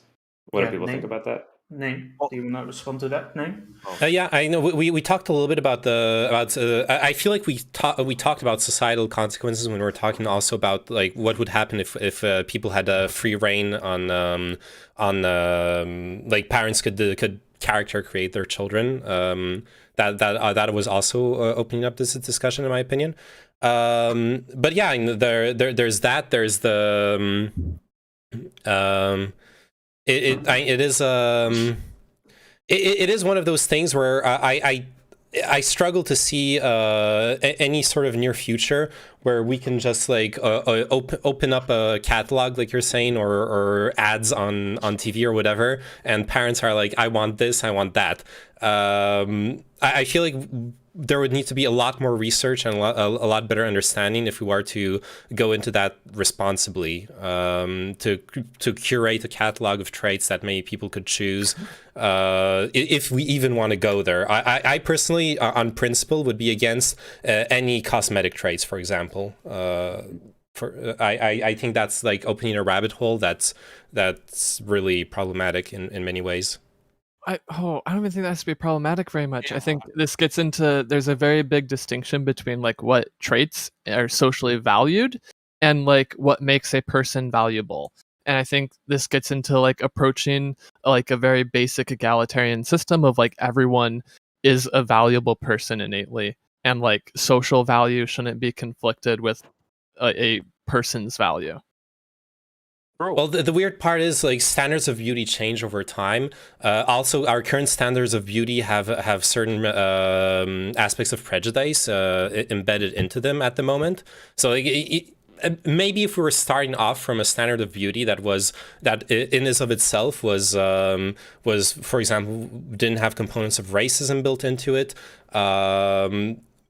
maybe. But even then, like, what happens when you pick the traits that are what happens when there are fads now in children? Like you can recognize fucking what generation people are Okay. from just by Yeah, their sure. It's like a physical traits. trendy eye color. I Yeah. understand what you're saying. Well, we can look at this right now. So we probably all agree that people are already genetically selecting for height, right? Hmm. Do you To a think certain that's extent, yeah. causing? Do you think that's causing like a perverse men. eugenic? Or no, It's in both. Okay, it doesn't matter. Yeah. Do you think that's causing a perverse like eugenic effect on society, or can we have these things and understand that like people have the same value as humans, whether they're short or tall, and they should have the same access to society and the same freedoms and rights in society. They should have the same access to welfare and resources in society. Like, I feel like we can separate a lot of these things very easily. So, Or do you so think I that think different again, height has yes caused- and no. So, Okay. so I think in theory they're separable. I think the act of a parent deciding I'm going to get my child blue eyes because I think that's going to get them a better job. I think that is technically reinforcing what those stereotypes are within society. I think you can't. I don't know what the right philosophical term. I think, like ontologically speaking, you can't say I view everybody as equally valuable, but I'm going to imbue with my children with these particular traits because I think they're more valuable. Wait, I think no, you those absolutely can contradict say each other that. in actuality. Okay, if you've got two It's kids, like saying I prefer redheads over blondes, right? But I can still say, well, in society, I think redheads and blondes have the same value. I feel like you can easily say that. Well, so if Do you you- personally think like, oh, I think blue eyes are really cool. I think that'd be kind of neat. It'd be kind of cool. Like, yeah, blue eyes. Yeah, that sounds neat, right? That's very different from saying like, okay, look, I view all kids the same. It doesn't matter what your eye color is, but like, my kid's gonna have like the good eyes, right? Gonna get them the good hair, No, the good eyes, Well, my Um, kid's gonna have the eyes the good that I blood think are cells. cool. if you preferred blue eyes and you had a kid with brown eyes, do you think you'd love them any less? Do you think they'd be less valuable to you? Oh, I think if you personally engineered your child to have blue eyes because you think that they're more valuable, then I don't think you can like I think psychologically speaking you can't say at the same time that you view like kids with all eye colors as like equally valuable. I totally think. Okay, here let's make it way more grounded. Okay, so we agree that people are just genetically selecting for height. Do you think that they love Mhm. tall kids more than short kids? Their tall children more than their short children? I think probably not, but Okay, parents so if can't something's select. not Wait. Well, so um, I think Okay, I'm I the don't know. brother I of a think lot D. this is gonna I'm a be pretty brother of a personal. D1 athlete. I'm the brother of a D1 athlete. My father definitely loves him more. He's like 6 inches taller than me. He's svelte. He's got 40 pounds of muscle. He's definitely the favorite son. 100%. Just throwing that out there. Well, I mean, that could be a That's lot of rough. things, right? Maybe it's just because he's more successful or something. True. Shit. I mean, couldn't we also just look at like how people like date other people nowadays? Like, isn't it a thing? I mean, hold on, is this like misogynistic? That like women prefer tall guys? Like, isn't that just like a thing? Bell So- curve? I don't know, like higher probability. Sorry, one button. It's a bit different when having dating preferences than direct eugenics. It is similar in that over a longer term, it will cause a selection of traits, but you still have a constant mix and match of genetic material. That if you have someone really like picking and choosing, like I want this trait, and people predominantly want this trait, you're actually running towards homogenizing the genetic status of everyone. Whereas if you just have people reproduce while preferring certain physical traits, you still have a constant mix and match of genetic material. Yeah, that All was right, the I point just I thought was about this. Okay, trying to society make needs earlier. short people. Okay, Oh. so society needs short people. There are just some things that short people can do that tall people can't. Okay, especially like getting down to maybe like nitty gritty, doing Getting stuff down. like with attention to details. Okay, so there's like, oh I've boy, heard I that- remember. Okay, Boy Scout. Okay, I was in the Boy Scouts. I did Eagle Project. We were painting a church, And one of the guys was like, "Hey, you," because I was like, what, maybe 13 or what? And I was pretty short. Like, get down there so you could paint along the Some floor. detailing. Wow. Yeah, exactly. The detailing. There are just some things in society that we need short people. So if we start giving people the option of like selectively, and they're probably going to start selecting tall people, then we're going to face some sort of an economic collapse because I don't know. There are some sectors in just which have they robots. we need We short can just have people. small robots do those jobs. Okay, I wanna let Stardust and Stardust. Oh, I've heard that. I don't know if this is true, but I've heard that shorter people have like some advantage in some combat They live sports. They Yeah. live longer as well. No, That's no. They do live What? longer.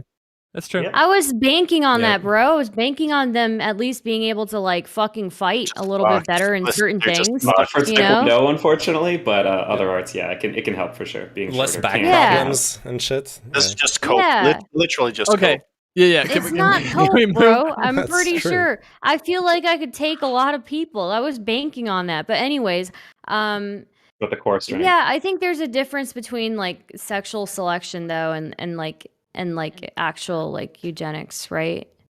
So I mean, Yeah. that was the point I was trying to make earlier. I think I don't think there is. Yeah, I don't In think China, there is. disproportionately, where they filter and select by sex, by sorting, they have sperm sorting where they sort out the Y chromosome. People opt to more often have a male baby. So sure, so sure. it's- But when I say sexual selection, I mean like just like dating preferences, right? Like that there's a difference in because like there's a difference in when I talk about say sexual selection, that's specifically like just how naturally like people just have different preferences, whereas like actually selecting sperm and things like that is I would put more into the like medical area, I guess. So Yeah. that's the thing I was trying to make earlier. Whereas, like, I feel like when we broaden the word eugenics to basically mean any choice you make in I think it life, I gets mean, smarter. I think it becomes meaningless, right? I think we need to agree on what we're talking about. I don't think it becomes meaningless at all. I think we can have Okay, a you don't middle think ground there. you don't think it's meaningless that we group gene editing together with people not smoking when they're pregnant? You don't think that becomes meaningless then? the problem is no one said smoking when you're pregnant was eugenics. Why wouldn't it be? Well, wait. So you But it's not. There is a fucking troll, Okay, guys. I will Oh, bite this God. bullet. You could say that not smoking or not drinking while you're pregnant is so it's kind of like a negative eugenics because you're not adding something bad, but Yeah. it's pretty universally agreed upon that the traits that your child would have as a result of drinking and smoking, whether it's genetic or it's developmental, so that there actually is a distinction there that it might be their development and not actually their genetics that are affected, but it will have a negative effect on the baby. So it's pretty but much that's not what universally agreed upon that you shouldn't do it.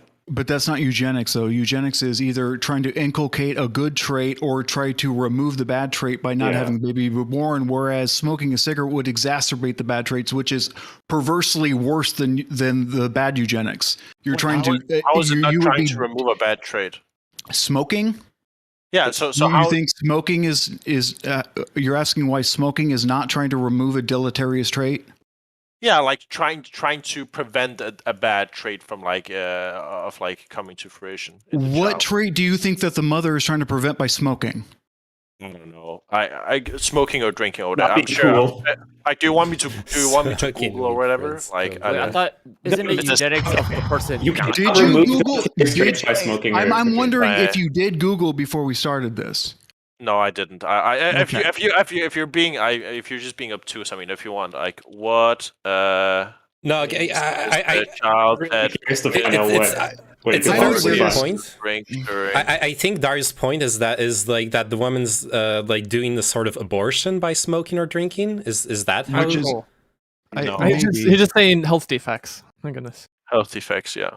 Yeah, I think that's developmental, not genetic as well. So But it's just- eugenics I don't. is- But I agree that doesn't have to matter. I think it's more about scale. Like, okay, there wasn't anything. If we're looking at like the broad social choices of a population, and we see like a common trend that has a choice there, or like if everyone is smoking and it's having health effects, I don't know how like, yeah, that would be related. I just don't think that we have to get into every possible relation if it's not like a broad social phenomenon. I guess that'd be like the distinction. I could see that a move to discourage smoking in that the same like to discourage like sewage, wastewater, fertilization of soil, which adds deleterious effects in the water, which would have a genetic or epigenetically damage us, could be argued that it's positive eugenics to inculcate positive traits. But I wouldn't argue that the negative doing it specifically is eugenics. That's just you being an asshole, or you. Maybe if you thought it was maybe going you didn't to. understand. Wait, maybe you didn't understand. So I was talking about when the mother is pregnant with a child, if she is He drinking. understood. I understood that. Yeah. Wait. I would say this. I think we circled around, but I think that we missed one thing here. I think that earlier there was a conversation that Socrates was having specifically about societal exploitations and sort of like a mandate, and there was a disconnection. Is it Elysium, the virtual? D2. Yeah. Okay, where there was a disconnect. Was okay. You're fine. You're absolutely right. Don't worry. Keep going. Okay, wherein Socrates was talking about societally deciding what was good or bad, and Elysium said, what does it matter, because it's a personal choice between the parents. But I would say that broadly, parents are informed by the net medical establishment, the CDC, doctors, the American Medical Association, who give prescriptive ideas on what to do with you when you have a baby. Mm-hmm. For instance, when you go into gene counseling when you're pregnant, has anyone here had a kid? You go in and they do screening and they tell you what things that your child may likely get, and they say, hey, there's there's X% chance that your child might have Down syndrome, and then they tell you, hey, some people opt to so in that way there is a connection in between what the state thinks is good, re what we consider a disease or not, and the informed consent and choices of the parents. And I think that's an area that we kind of glossed over. Well, as long as that area is that akin to a mandate? No, it's obviously not a mandate. The question is, well, I'm asking Mythic. I'm asking Mythic because like he was kind of maybe inferring that, but I don't know, so I'm asking. No, I mean there's not a mandate now, but doctors definitely have a preference. I believe that most doctors would, based on the percentage of people who opt not to have, and especially in Iceland, it's like 100%. 100% of people decide not to have to carry a child with Down syndrome to term. That's 100% of the time they choose that. I would think that's because of the coaching they get from the doctors. I would tend to think that the doctors are letting them know that this is a deleterious condition, looking like young and Rick. that a lot of people opt not to do it. And I think that's very weighted. Better that than Morty. So I think that in some ways, I don't want to call it a mandate, but I think that doctors and the CDC and the medical establishment do have this idea, and that does filter through things like gene counseling sessions and stuff like that. Interesting. Okay. I don't know if you're doing this on purpose or unintentionally. Like it sounds a lot. You're making it sound like it's a lot more nefarious. How like there's this institution, there's this group of people, they have their agenda. And just like, to be clear, no, I'm for it. I'm for wiping out most of these congenital defects. I'm for it. I'm just saying to act like somebody who didn't go to medical school isn't going to listen to their doctor doing gene counseling and saying, I'm not saying that there's a mandate. I'm saying that it matters what the society thinks is a disease or not, because that filters down to the type of counseling the child or the parent would get and what they decide to do with their pregnancy, whether to carry it to term or not. So in that effect, it does bridge those two worlds, the state and the individual and the state. Yeah, sure. So then kind of like how I would frame it myself, like if I had to give a similar answer to yours, is that I think it is really important for anybody who's going to be making a decision to make an informed decision. And a lot of the times, as individuals, we're not informed on everything. We can't be experts on anything. So we have to kind of like delegate that task to, well, other people who are experts. So then like if I were a parent or really like if I was just a patient, and going through any sort of medical procedure, taking any sort of drug, getting any sort of vaccine, I would want to be as informed as possible so that I'm comfortable in making my decision. That also includes if I'm going to be involved in birthing a child. I would want to know what are the probabilities, what are the chances, what's going to be going on with that child before, so then I can make an informed decision. So yeah, that would be like a not as nefarious way, but yeah. And you clear that up. Thanks. I would actually argue that this this connection between societal conception and what parents individually decide to go actually goes much deeper. So we're all here on Twitch politics, which means that we maybe talk to people online a little bit more than in real life compared to other people, and we're a little bit more kind of like let's look up the data and find out what experts think and Hey, all this. stop projecting your terminally online illness Yes. onto other people. I Okay, 100 self-report. Good 100%. job. I Yeah, don't this appreciate is ableism. This is ableism. This is gamer erasure. So the thing I would say is that a lot of people make a lot of decisions. Also, one group that they outsource, in addition to doctors, would be also just like their friends. So I would imagine, I've never talked to another person in real life, but I would imagine that, you know, people who are having kids, sometimes if you're struggling with a difficult decision, you might talk to a friend. Maybe if you're religious, I've heard of that's the thing. You might talk to like your pastor or something and be like, pastor or buddy, you're having a beer with them. Like, I'm struggling with this difficult decision. So we didn't do like pre-selection, but we have like an embryo, and now that it's become like, you know, 8 cells or 16 cells or whatever, we grab some of them out and we sequence them, and we've determined that this baby will have Down syndrome when it's born, assuming it's carried to term. Me and my wife are struggling with this like difficult decision of whether to carry it to term or whether to abort it and try again. I would imagine that a large number of people would end up talking to a friend or maybe a religious. I don't understand the problem. somebody Yeah, within the everyone- community. I think Somebody's everyone not just agrees. a medical professional at some point. Sorry. Absolutely, everyone agrees. I don't understand what the Yeah, what's the issue with this though. So my point, and this is why I'm going to keep hammering on this, is that the societal conception goes a lot further than I think maybe Jay Chow and maybe Elysium, maybe Dario Rahim. I don't know. You know, if I want to say it like really well. I don't want just like a B+ saying it. I want like a A+. S. That was S. I think you may be downplaying a little bit the level of importance of a societal conception compared to some kind of top-down policy. That's my contention. So just to, like, I'm not downplaying it at all. I'm just saying I think we should seek to eliminate the societal perception of these things, right? That's all I'm saying. Well, I think you have to be a little bit more nuanced, because if it's literally like some congenital defect that like almost nobody has as an identity and they just consider to be a disease, almost universally, people at large and people with that condition, then I think we should have a societal conception that it should be removed. Right, so if it's literally just congenital heart defect. No, I would say if it's bad enough, I think we should just mandate it. I think. Wait, so you're like, your scale is Dario, what? Like, I don't want parents to be able to like, I want that child who's going to have level 700 cancer, if they can just choose not to have that child. No, Dario. Oh Jesus my Christ. goodness. Okay, never mind. I don't care. So I think that the type of mandates. I think that the type of mandates that we're talking about were objectively bad, adverse disorders, genetic defects, chromosomal disorders, and stuff like that, which are not based on essential immutable traits such as race, skin color, whatever, that were previously enforceable or actual or viewed as, you know, not desirable traits. I think that a state mandate for stuff like that is probably arguable and good. The problem is just like we've seen with the vaccine rollout, it's getting people to do buy-in. It's getting people to buy into it and implement that in a meaningful way. That's the issue. It's literally convincing the parents to do it.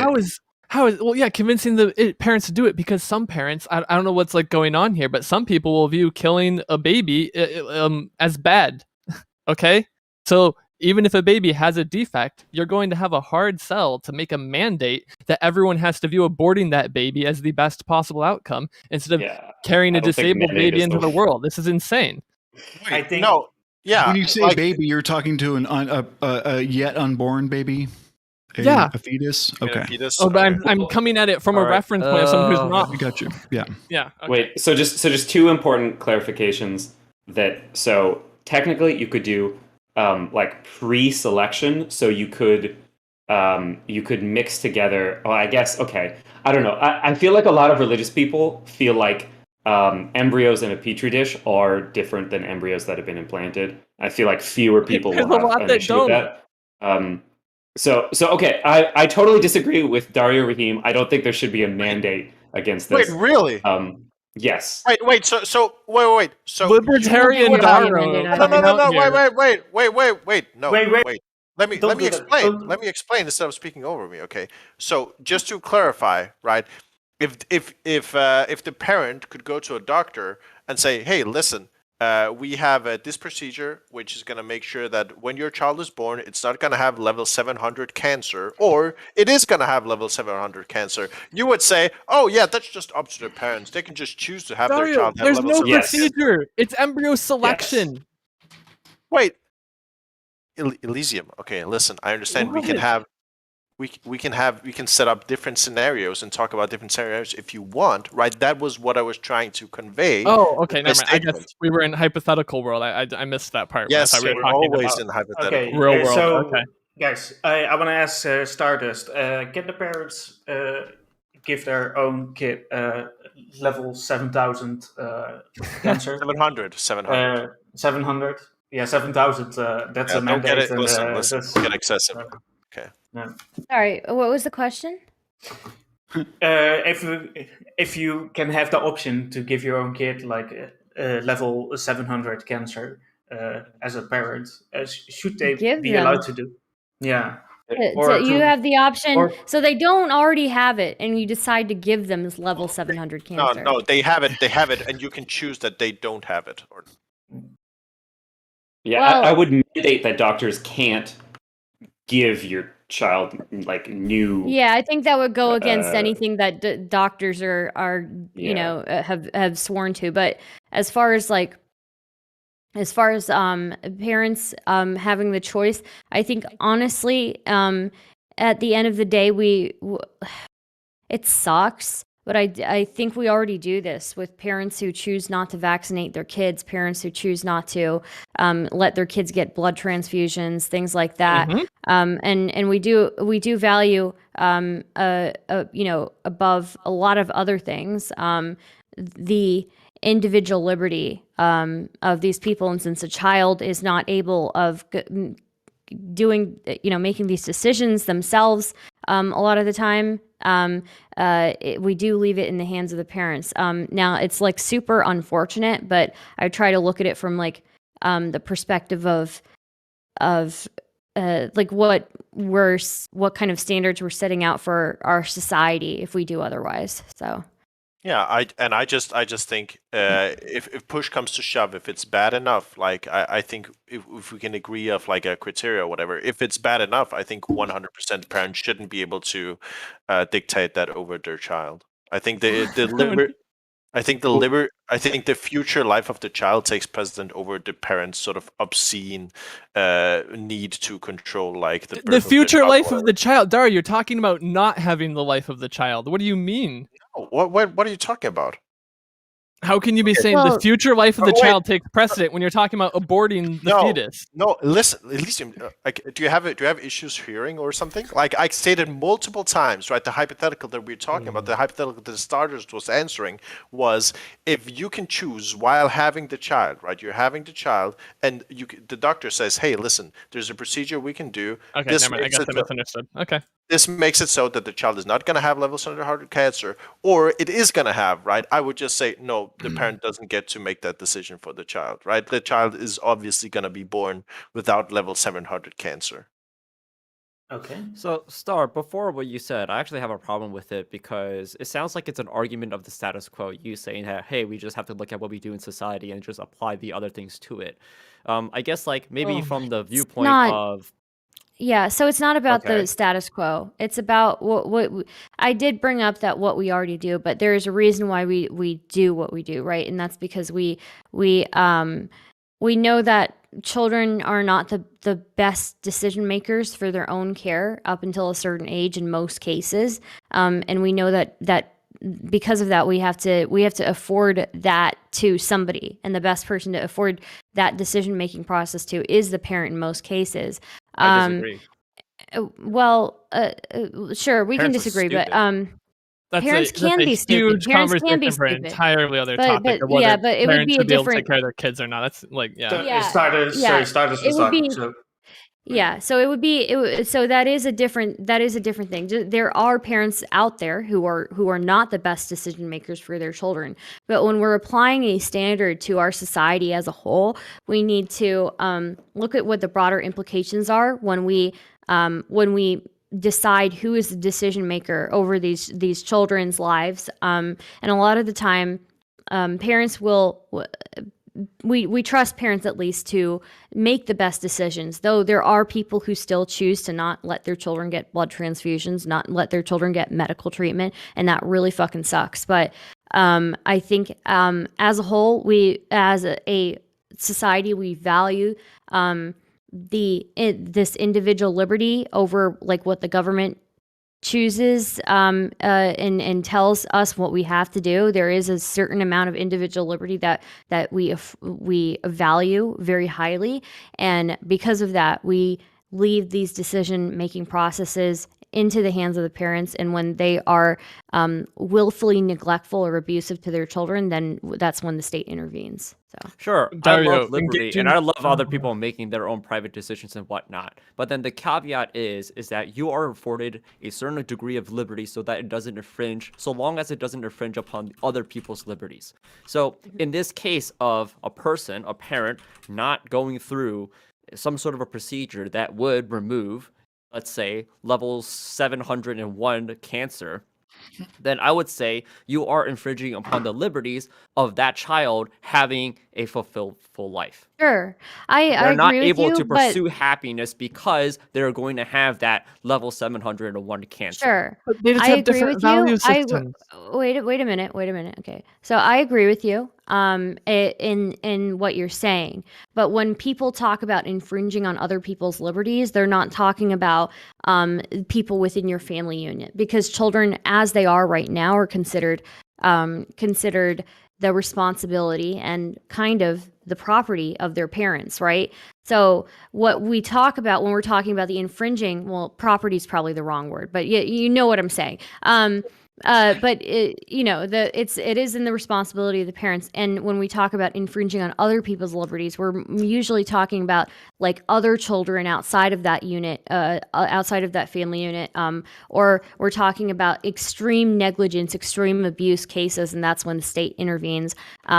But when it comes to making medical decisions, we generally leave that in the hands of the parents, because we expect. Now, if you want to make an argument that a parent choosing to not operate on their child with level 701 cancer is child abuse and child neglect, you could certainly make Yes. that argument, and that's Exactly. definitely something. probably That's what I would definitely do. that's definitely an argument that we could make, and I might agree with you on that. But right now, what I guess I see is we would have to explore that more. I'm not completely against that option, though. I mean, So. let's explore Yeah, so it now. That's So then, like, just the what argument I would you would do make, and personally? if parents disagree, I would just say fuck them. okay, so I wanna give name Fuck 'em, dude. the last word, and then we are going to go in the bonus meme. Oh, the last word. Okay. so- Wait, I have was you just- counted this as the? Okay, sorry. I was just going to point out, this gets into the very weird territory, which is kind of on topic with like current zeitgeist, COVID, whatever, of mandating medical procedures. Like there are obvious downsides to that, and issues with the government mandating medical procedures. Though it is a bit more of an edge case where, like you guys were saying, there's the question of child neglect, which is where, since the child doesn't have the autonomy to make their own decisions, we think it's okay for the government to step in and take away care of the child if there's abuse, etc. So this is a bit of more of a nuanced situation. But in general, I would not be for forced medical procedures, no matter how good it looks in a given situation. It sets a terrible precedent for society. Okay, so Can I interject real quick? Real quick? I would say that okay, it's, in that case you can, but then that's it. Last one. Okay. Go ahead. Thank you. Okay, so I just want to point out that it's not so much an issue of a mandate. I would see that being that the bulk of genetic screening and selection being the main mode of eugenic type behavior that we're seeing, where we're like, I don't know, cleaning up the gene pool or whatever, that type of behavior that we see, it's screening and selecting and deciding to carry to term or not. And that's not something that's being mandated from the state. If at all, when we see the state intervening, it's to make it illegal in places like Texas and places like Poland. So effectively, the choice for the parents to decide what diseases their kids do and have, and if they're carried to term, is not really up to them as much as it could be. So it's not an issue of a mandate. It's an issue of allowing women to decide whether to bring an abortion or bring a baby to term or not. I would say that's a point that's missed. So I noticed that Dario has to leave like within 15 minutes or so. So I wanted to address this topic because I know that some of you guys actually do like a lot of debates with like Nazis. So I know that Dario did that in the past, and I know that Stardust has also like a long record of doing so. So the bonus topic was basically like how to confront real race realism. Obviously, there are two ways to go about it, like the debate route, but maybe like the different route when you have like family that's thinking like that. But that being said, I wanna give it to Stardust. Like, how do you confront like race realism? And then we go to Dario. So at this point in time, the people that I talk to when they talk about race realism, so I know that one of the typical approaches that people have is to flat out deny that there's any significance to IQ, there's any significance to any genetic dispositions or anything. And I don't know that that's really the smart way to do it. I know that I've seen other people do that. I think what has worked for me, and the reason why I was interested in this panel is because I was looking at a different way to approach that. As of right now, when I talk to people who are race realists, who are advocating for the separation of different races because they think that diversity is bad and they think that the mixing of these races is really not beneficial to society, what I do is usually I just kind of base it on just like, I guess, following their logic and what they want, right? So one thing is that people, I was arguing with somebody the other day who said that Black people are so much more violent and so much more, they commit so much more crime that we should just separate them from the rest of the population. We should separate all the races in the population. And so one thing I did with that, I think that was pretty effective, is I said, well, men commit 80% of violent crimes. So maybe we should really just be separating men and women. That would make more sense to me, because it seems like the disparity of crimes committed between men and women is actually greater than anything that you could compare between races. And they didn't like that too much. They thought that they got pretty mad at that. And then, so that's one tactic. Another one is to bring up that race itself is something that is like, when you look at like scientific, the scientific community, and you even look at like anthropologists, like a lot of them kind of agree that race is much more arbitrary, is that the right word I'm trying to use, than a lot of people realize.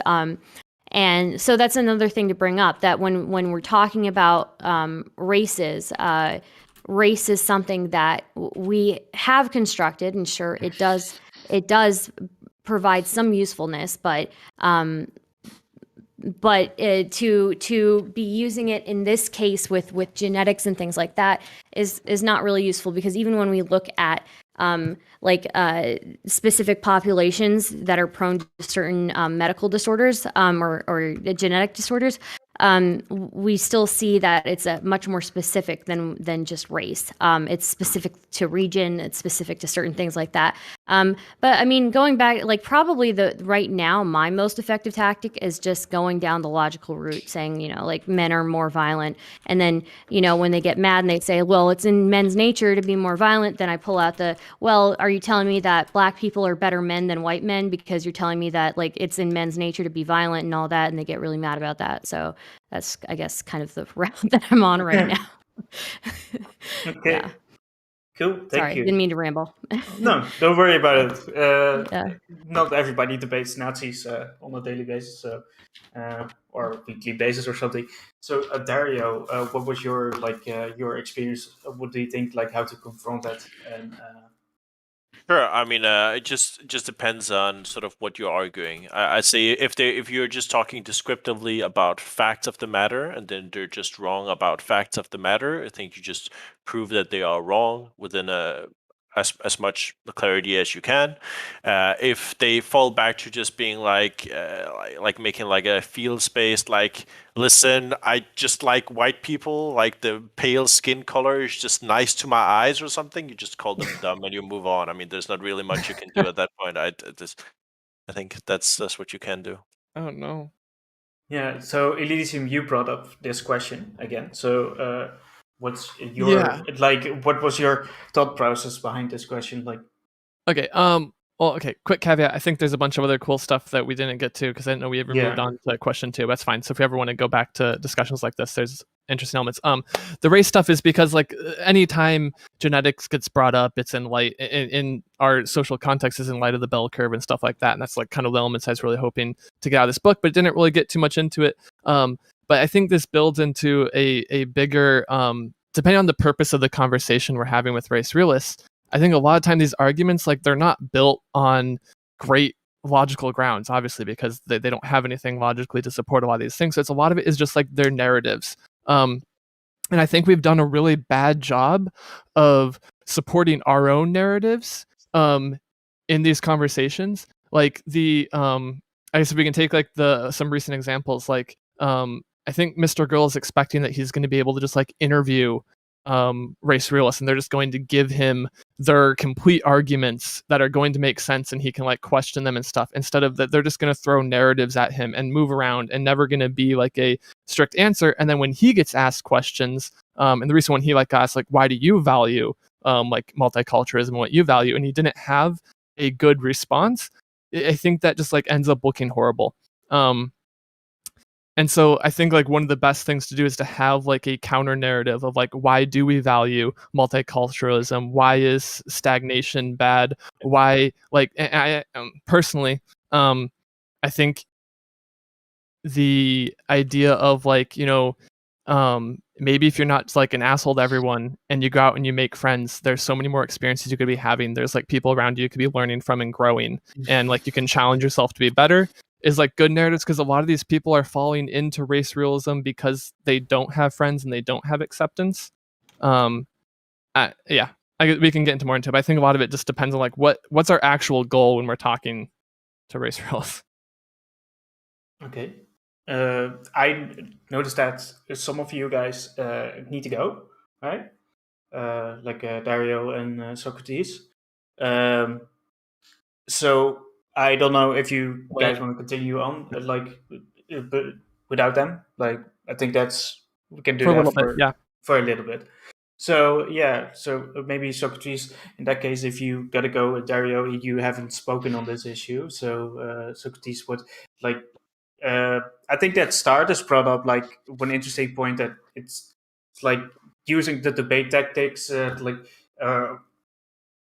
the woman, right? The woman example. Well, Elysium brought up like the having like another narrative, or like a better like alternative for it. Like, where do you think? Just take their take their logic and run it to the most extreme, and then that generally like really upsets them because it doesn't. Star, I was there for that debate, and I don't think it hit the way you thought it did. Like that message never got across. It was never explained in a way that they could accept, or understand, and it just like it feels good on our side of things because we already agree with it, but I don't think like Mhm. that was ever communicated in a way that like they understood what the logical or what the illogical point was. It depends, right? Because the guys that I was talking to were not really like the smartest people, but if you looked in their Yeah. chat, I mean, their chat, you can usually tell when their chat starts insulting them, and saying that they're not doing well. Their chat will very quickly turn on them, and that's how you can kind of tell that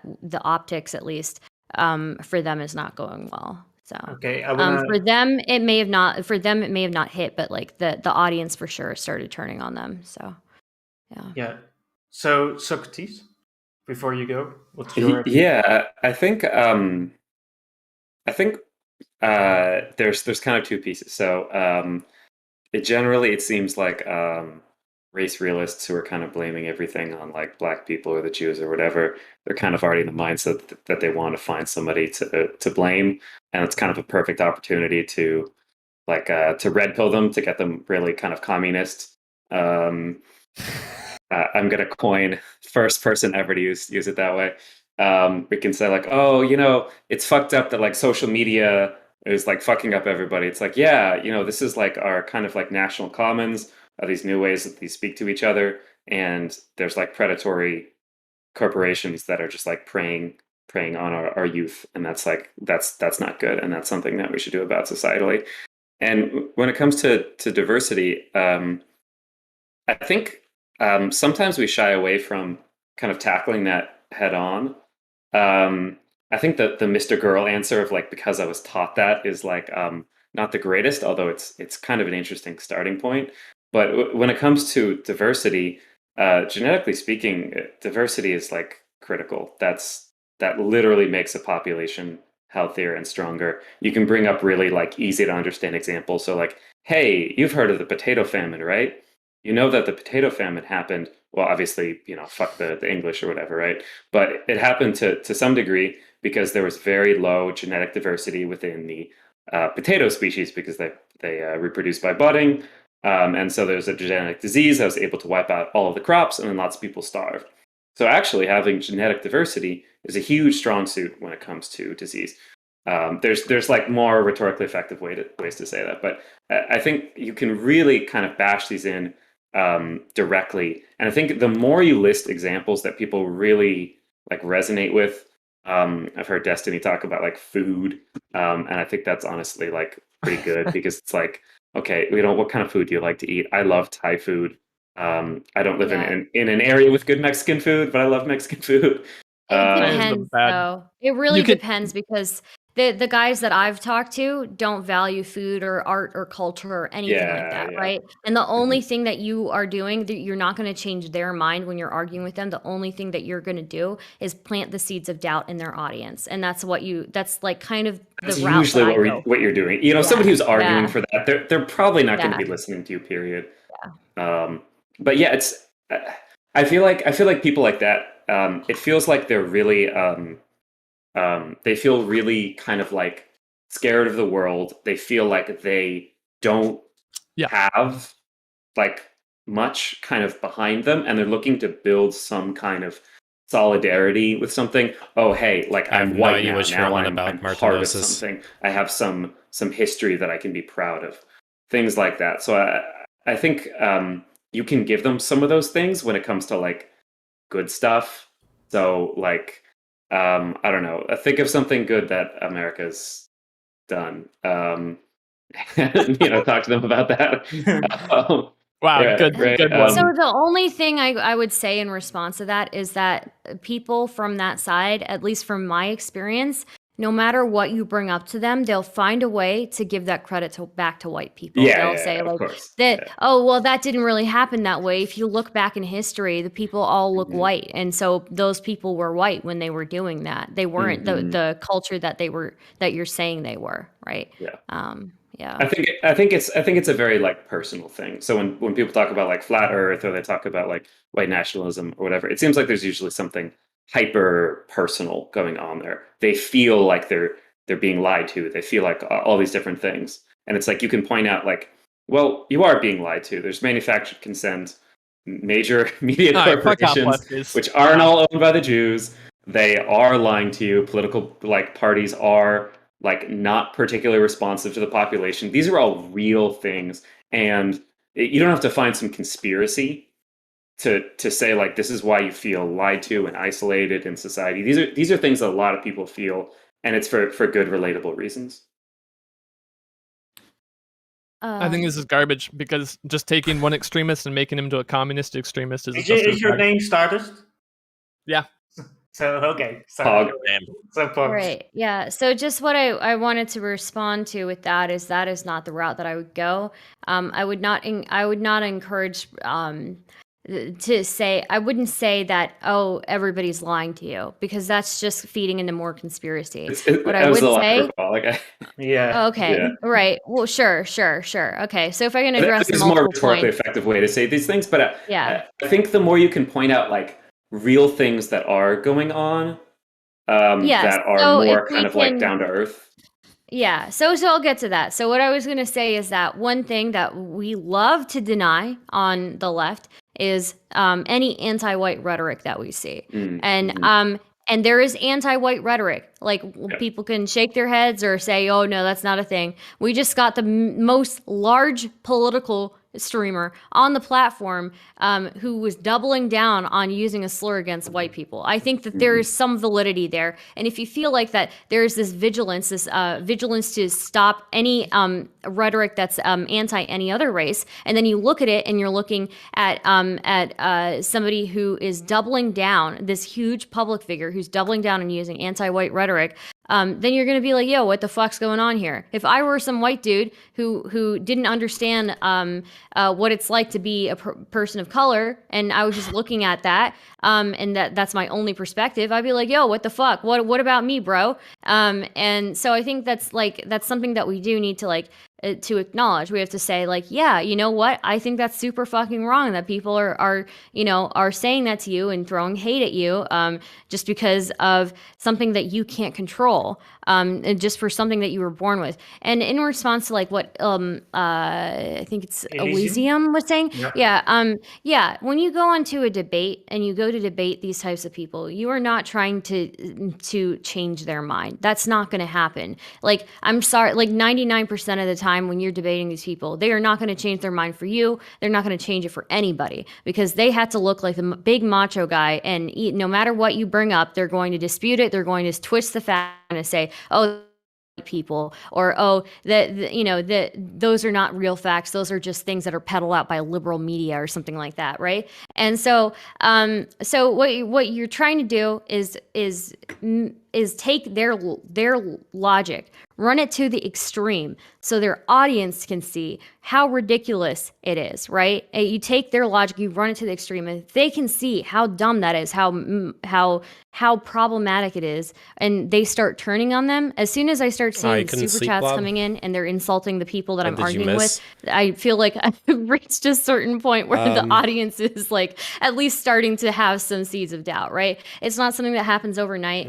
I don't know. It's not something that's going to happen over a week even. It's going to take a long time, but as long as the seeds of doubt are in there and they're so fucking mad that this is their representation, that these stupid idiots are their representation, then we're getting somewhere, So that's kind of what I'm going for. Yeah. I want to thank you, Socrates and Dario, Rahim, for joining. Right now we're discussing what should be the appropriate way of debating and discussing with race realists. Because you're free to thank leave you now, thank you for inviting me. Follow me on twitter.com/Dario Rahim. Okay. Hell yeah. Also, Stardust, invite me on your show sometime. Okay? Sure thing, I will. Yeah. Right. Cool. See you guys. Thank you so much for having me on. It's been great chatting. Twitter. Okay, so I want to touch something else, because I gotta move names now. I actually fully agree with with Stardust on this one, that when you do it for an audience, it's to make them look bad. But I know from name that he has friends that are basically going down the alt-right rabbit hole and that kind of stuff. And I want to know his perspective on how you can turn those people from more like a personal way of talking about this. So, Yeah, I actually wanted to intervene earlier because I felt like it felt to me like what Socrates was saying in relation to what he was at least what resonated in me when he was talking about the fact that those people will have a worldview that is usually somewhere deep down based on some form of perceived or of truth. The way I want to go, I would try to go at those discussions is to try to find the common ground, try to dig deep, understand why they think what they think, and reach at that point where they're like, I don't know, like with my friend, it was basically being very lonely in a very ethnically diverse neighborhood with high levels of poverty, high levels of crime. One of his closest friends had been stabbed by a black person, and that friend who had always been kind of like into conspiracy theories basically just like jumped down the fucking alt-right rabbit hole. And I feel like without actually coming to an understanding of why he thought what he was thinking, because I did try to debate bro him, and all that ended up with was us yelling at each other. But coming more from the perspective of trying to understand actually why he thinks what he thinks, that he, in his own way, he's also a victim of his own circumstances, rather than trying to like hammer him with, oh, you're a terrible person, because it made a much more productive conversation. I honestly think it can be transposed to an online setting as well. Obviously, you're correct in that. I think most people who, especially like on Twitch or who are like influencers or grifters or whatever, they do have a stake in doubling down on their position and defending it, etc. But I do feel like since their audience will also have a similar common ground to theirs. Working up from the common ground that way and trying to build up a different worldview, but from the same experiences, it should be an effective debate strategy. Okay, so Stardust, how would you react to that? Like, considering that maybe like close friends, how would you deal with that? Like, Yeah, I think that what Name is saying is definitely on point. Probably debate broing anybody that you're personally friends with is probably not going to be the tactic that works. Since you're not in front of an audience, it's definitely like and unfortunately too many people have to learn the hard way. But yeah, I think learning where they're coming from and learning to empathize with them if you're talking on a person to person level, and then just trying to find ways that you can plant seeds of doubt. Like ask them questions, maybe try not to be aggressive with them, but through questioning you can definitely get people to start doubting themselves. So it's the same thing, just a different attitude, I think. And just with more empathy and with more understanding, and saying, I understand where you're coming from. It's really fucked up. But if you really think that, how come? How would you approach this situation, or why wouldn't we be doing this instead? Something like that. So I would have to think about it with race realists, because generally race realists who are race realists, they generally don't want to be friends with somebody like me, just because the circumstances that I'm born with. But like if I were talking to somebody with views on abortion or something like that, it would be it's in the cases of late term, sure, it's sad, but majority, well, not majority, but like a good portion of late term people who are having those are having them not because they didn't want to have the child, because they did. things like that. Just finding ways that they can connect on a human level with that, and start planning down. If you're really concerned about people, about like the loss of lives, we should really be more concerned about miscarriages, things like that, genetic defects, things like that, right? So, yeah, Mhm. yeah. I don't know if that Does- makes sense. So. It does. So, does anybody want to respond that didn't? Yeah. Yeah, go ahead. So I think a general principle, Socrates isn't here anymore, but he was talking about the Mr. Girl like response that he was taught that. I think as a general principle, like if you got that response from a race realist, like why do you think races appear? And they said, well, I was taught that. It would be like entirely unacceptable, right? And so just like seeing how would I evaluate this response if this is what someone was saying to me, or like if this is what the race realist was saying, there's like same line of logic. I don't know. It feels like that's like a pretty good basis, because I feel like even though like the work needed to drill down and dismantle like illogical narratives in real time is like pretty extreme and almost like impossible in some of these situations. Like even if you do sow a bunch of seeds of doubt, if you're not also giving a positive narrative in response, like there's nothing for anyone to latch onto. They can have this doubt all they want, but if no one's giving them there is another option, then there's not going to be any change. So I think we do a bad job of doing the pro side, even though we mostly do a good job of attacking the illogicalness. I agree with what you're saying. I think that a lot of people know that they believe something, but this is something that Wicked Supremes even said. They don't understand why they believe it, other than the fact that they believe it, right? Well, and that's why do you believe problem. this? Yeah. And so you do have to. The average person, I think, when they get into this debate sphere, they realize that maybe they don't hold these views as strongly as they did, and you have to reevaluate as a person when you're entering the sphere. Why do I believe these things? Why is it important that I believe these things, and how can I ground my beliefs that much more in a way that somebody can't just come along and knock it down, right? Because saying I was raised this way or I was born this way is not really going to fly. So, yeah. I think also one important part of this is like acknowledge like your strengths and your weaknesses. Like honestly, like I wouldn't be the perfect person to debate a Nazi, because I haven't done the research on skull sizes and all that dumb shit.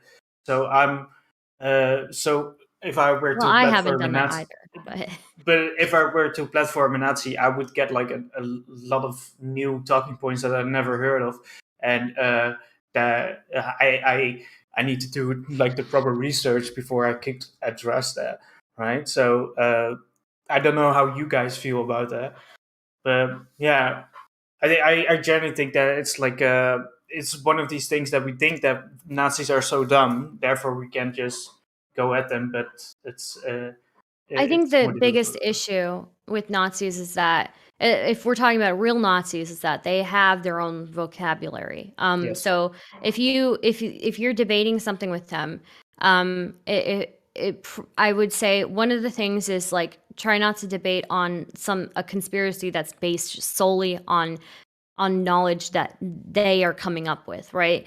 With things like race realism, we've got enough resources and we can follow the logic well enough that that we can kind of like poke holes in things. But it is important to concede on issues when you can't argue them, and when you concede, you'll find a different way to poke a hole in your general argument as a whole. So I've seen people like die on hills that they really don't need to. I've been the person dying on a hill that I really don't need to. I've been the person arguing things that I don't really believe in because I've been too stubborn to not die on a hill. But I mean, not die, to die on a hill. Thanks for the follow, Martinez. So yeah, I think conceding actually can help you in like the heat of the moment. So like saying that, one thing I saw recently, I saw somebody arguing with somebody, and this guy clearly didn't have the information, but he still wanted to push back, and he was saying like the guy he was arguing with was saying Black people have so much more higher rates of like being born out of wedlock. And while that may be true, and we like can look at that and see like, or it may not be true, but the dude should have just conceded that he didn't have enough information in that moment in time. And when you concede to that, he could say like, well, sure, that could be true, but why is that the case? Is it because they're having children out of wedlock because of some nefarious reason that you're saying, or is it because that the average person is just not getting married like they used to, right? Or the average person, like, what is the real reason behind this? Like, there are ways that you can concede and still like kind of come out on top with an argument. So, yeah. Sorry. So yeah, don't worry about that. So Chow, you recently had a debate with somebody that's on the far right, to say at least, Big Papa Fascist. Right, Joe? Hey, Joe, you're around? But he's not a race realist, so I'm not sure Okay. how that would be applicable here. Well, he's very effective, actually. BPF is one of those people who's pretty effective at arguing against race realism. Oh, Yeah, very interesting. Yeah, I don't know, but I don't know if you have like experience like debating yourself like race realism.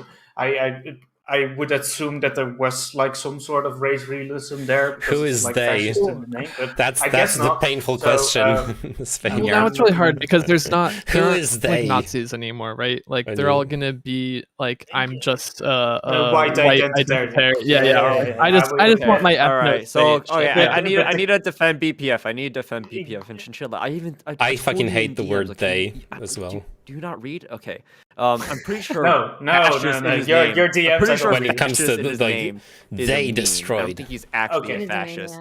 And his nationalistic belief is in I think like Christian nationalism. Doesn't necessarily have to do with like being white or anything. If we have to be like pretty technical.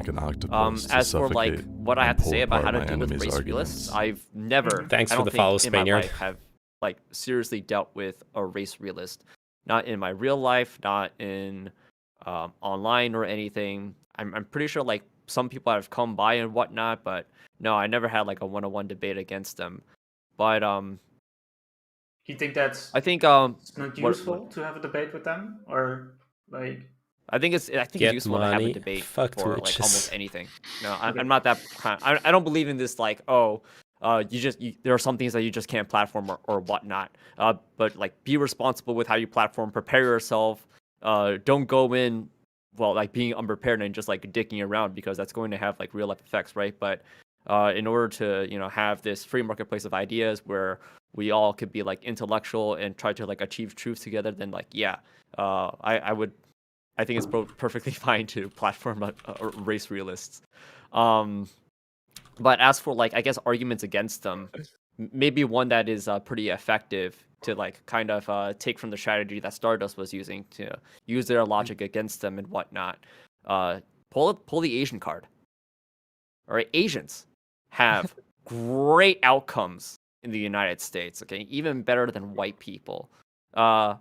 So I hereby grant everybody here permission to bring the Asian card. Okay, being Asian myself. I feel uncomfortable about pulling the Asian What card. does that even mean? I have used legitimate. the Asian I have, card as well. But you know what they do? grounds. What they do is that they're so dirty in these debates, and it is a good tactic to use the Asian card. And some of them will concede and say, "Yeah, Asian people are doing so much better, and that's like one minority that's going to be really hard to let go of when we do the separation." And it's like, okay, but then some of them will say, well, yeah, if they're so great, then how come when you look back in their country, they're doing this or they're doing that, and they'll like straight up call you a savage. They're not being race realists then. So then Yeah. that's kind of where you like expose them. It's like, okay, no, you're not being Yeah. a race realist. You're actually just racist. Yeah, You're actually yeah. just discriminating. but they're against not other afraid to people. say that. They're Yeah, not I was afraid to gonna say say. that they're racist. That's the thing. But Well, okay, yeah. because like here's the thing also as well is that like Yeah. their chat has an impression of them, right? So Yeah. if they have built a brand on like being a race realist or orbiter, not orbiter, or arbiter or whatnot, then you could expose them by just like actually calling them up for just being straight up racist if they don't take the Asian card. But then Yeah. also Elysium brought up a great point is that like, yeah, provide them another route on how to see the world, and like that being liberal, multicultural. It's a great society, you know. Just going onto the street and seeing different restaurants, going to the grocery store and seeing different kinds of foods, and like meeting different people and learning about like different cultures and different perspectives of life. Like I think that's when we work together as a society, that is the best kind of society. And just like kind of picking and choosing each one is going to be creating a divided society. And if you want to point to like some evidence on how divided we were and how bad those outcomes were, you kind of just need to look at in the early 20th century, where there was like high sense of nationalism and countries were competing against each other for resources and power, and we get the world wars. So yeah, that's a pretty bad outcome as well. Yeah, So I think. Never mind. No, go I ahead. think overall, there's just like a huge underestimation of like the liberal narrative and worldview of like how positive things have actually been, and like we doomer on so much stuff when like it's not necessary, and like a actual successful and good narrative can be brought, and especially in like the economic sense, like we do like the food and culture memes. I think they're still good, but like from the economic sense, you can see just how like in the totality that like multiculturalism has completely been successful, and like the idea of getting people in any big corporation, you want people from different backgrounds and experiences that are going to approach problems from different views and find novel solutions to them, and that has been like an immensely beneficial thing. And then like taking advantage of comparative advantages in different nations and stuff, like all these things have been like insanely beneficial to the world as a whole, even if we haven't even accounted for like some of the pitfalls of globalism very well. But yeah, the room for the positive narrative is huge. Yeah, definitely. I agree with what you guys are saying. The one thing I would say, as just kind of it's going to depend on the type of race realist you're going against. So there are going to be people who, like you guys are saying, who don't want to portray themselves as racist, but are race realists. And then there are going to be people who don't mind being portrayed as a racist because they feel like the truth is being hidden from them, and they'll call you a savage to your face, or they'll if you're not a person of color, they'll start implying that you're Jewish for some reason. I don't know why they do that. Or if you're a person of color, they still might imply that you're Jewish somehow. But one thing that a really interesting question that somebody brought up in one of those debates, and that might be something to think about, to form arguments against, is somebody said to me, well, just because we have benefits from exchanging things between cultures doesn't mean we need to mix. Basically they're saying like there are plenty of ways we can trade these things between our cultures without having to mix together. And that's something that I think that we could probably formulate a little bit better, some arguments to, because that seems to be that's something that made me think a little bit, so yeah. Okay, yeah. So if I'm gonna be in the United States, which is gonna be completely white, and I want to like go to a Chinese restaurant, but it's being run by white people, yeah, like probably they don't care about it's not food. going to... People who make that argument they don't care about food. Oh Yeah. no, not food. When we're talking about like technological I mean, like at that advancements, point, I would say yeah. most people do care about food.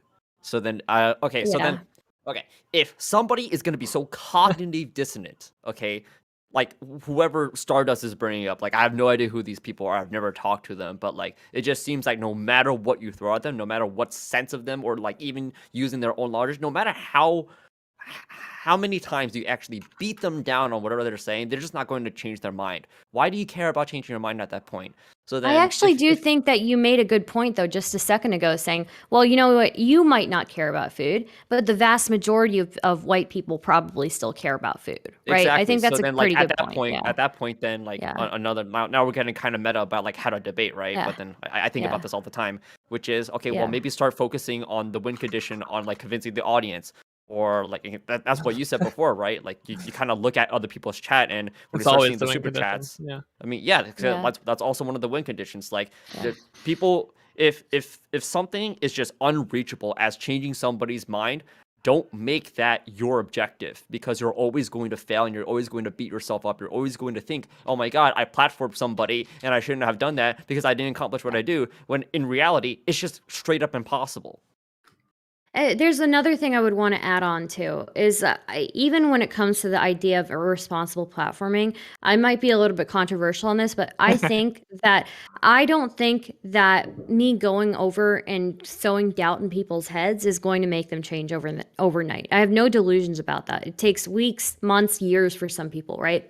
And just because maybe that's why I encourage people. I don't think just because you have one or two bad debates that you shouldn't platform people, because just like in reverse, it's not they may have sowed some doubt in your audience, but your audience is not going to go overnight to the other side. It will take months really, or years to convince people of other arguments. And by the time that happens, you'll probably have enough experience under your belt to effectively argue against that. I think you do need to fail sometimes. Sometimes you need to get wiped, like absolutely creamed, to actually get better at debating people. So. Yeah, so something to think about is that debates between people, they're temporary, but debates of ideas are forever. It's immortal. So, but it's true because like one day I'm going to die. We're all going to die. But people are still going to be talking about liberalism. People are still going to be talking about like socialism, communism, all these big ideas. So like, I guess like maybe what's really weird is that sometimes we feel so attached to like personas when it comes to debates and whatnot, when really in reality, like it's probably a lot more fruitful to be I guess like guys are fucking thinking insane in more Twitch like chat. What the an fuck? intellectual on these matters. But obviously I'm biased, so I'm gonna shut up now. Mythic hasn't talked. Yeah, I wanna let Mythic. Mythic, how would you on this topic? Like, how would you deal with race realism? Like, how would you combat that in within the terms of service, of course? Like, no weird shit here. Okay. No, one thing I would like to say, I did not realize the format. I thought we were going around and saying a thing. Otherwise, I would have jumped in, and I realized about by the third time the third person spoke, I was, I should have been jumping in maybe. So excuse me. I'm sorry. So that's Bad fine. host. I'm very polite Bad over host. here. Yeah. Thank you. Yeah. So Thanks. yeah, I'm not though, but I'm saying okay. So I don't really. Number one, I wouldn't platform a Nazi, a white identitarian, anything like a white supremacist, a neo-Nazi, a proto-fascist, a white identitarian. They can completely get fucked. I don't care about them 100%. Their ideas aren't novel, new. I don't think any of their prescriptive measures that they would take of the situation are valid. I wouldn't talk to them. I'm not interested in what they have to say. That's me personally. Mm-hmm. I don't run like a debate panel type thing. I don't really have political conversations per se in that way. However, if I was going to, I'm writing a book on political conspiracies, and if I was going to write a thing that talk to someone with that worldview, I would do what Daniel Dennett would prescribe, which is speak to their true concerns, and irrespective of who they're scapegoating for their problems, they're reacting to feelings of their fears and. Their motivations or fears are basically derivative of feeling replaced in society, right? Like if you listen to Chapo Trap House, you might call it the feminization of the workforce and the deindustrialization of the workforce. If you listen to, I don't know, blah, blah, blah, blah, blah, the service industry taking over or whatever, I think a lot of a core component of the Trump mobilization, the germ of the Trump movement was specifically men who felt replaced as men and then marginalized as a white person, because the anxiety of being replaced as the plurality in America undermined their sense of what they thought was an American. I don't have to agree with them to sort of plot how I would talk about what they're concerned about in a way where I offer different prescriptive measures for it that don't involve race or scapegoating or anything like that. So as far as what I would do with a racist, I would talk about just underlying economic conditions. I would sort of use Socratic methodology to sort of get them to sort of instigate the sort of self-discovery as to why they believe certain stuff and what sort of motivated reasoning they may be using to think that way. But I don't know. I think it's different than what you would do for a written page. You can really fine tune it. And I think it's different in practice with talking to someone. And I think the tactics that you guys would use would be different. So. Yeah, I think you're approaching it more on a personal level. That's what I feel. Like you're not not the debate level. Yeah, right? I don't. If they're at all capable of moving over on that, I think only about 10% of people who would listen to a political argument or a debate have that sort of doxastic openness where they're pliable on what they believe, anyways. And if they would, I think you would do it by couching and not being condescending or finger wagging, telling them why they're wrong, but telling them why. You're not wrong about how it looks, but you're wrong about why you think it is like that. It's not because of immigrants. It's not because of race. It's not because that has nothing to do with the economic modality or the way that the pie is being sliced up in America. It has nothing to do with that. I might offer better prescriptive models, but I wouldn't do it through a negation. Now, I'm not saying that you guys are doing that. I see that when everyone likes disagreeing with Nazis. And it's not a framework to get them to understand. You have to agree. You have to endeavor to find a thing that you agree with them about, as in, okay, parts of society that are getting what I was saying earlier, worse, like economically, ground. Maybe, and then sort of pivot from that and try to move them on some little small part. But on the whole, to be honest, I wouldn't even necessarily. It's not a segment that I would try to target. Yeah, I want to actually speak on that more. I think Mythic, props to you. True leftists, bringing up the material conditions of people and making connections via that. But like one of the things that I guess one of my like policy proposals that I would make to people who feel like this anxiety of getting replaced or like them losing their jobs when NAFTA or was happening or whatnot, or like even automation, right? Would be like some sort of a universal basic income. Kind of like maybe trying to derive from, okay, what was the step before that started to make people feel like they needed to believe to be racist or to believe in like this this race realism in order to kind of become this foundation of the society and the community that protects them because they were hurt and whatnot. It also like kind of sucks that whenever we are going to be debating people and like still viewing the debates via persona, that like at the end of the day, at least for me, I still care about the person who is a Nazi. I would still want them to live a fruitful life. I don't want them to believe in the things that they do believe in. I would still want like everybody to kind of like take the goodness of society and move forward, right? But it sometimes it feels like our approach is we have to prove that they're wrong, we have to like beat them down, we have to make them miserable, we have to embarrass them, when really like if you think about your values as a person, you probably would rather have that person change their mind and still continue to live as if they were yourself. The perceived problems of there's value in that multiculturalism. There are huge benefits definitely. of multiculturalism. I guess it depends on what the agreed upon vibe is. I guess. Yeah. So like with an individual, I think that's valuable. But like, yeah.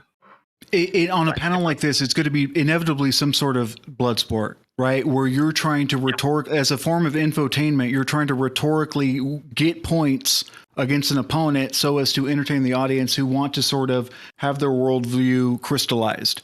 They want to leave believing the thing that they came in believing, and they want to talk.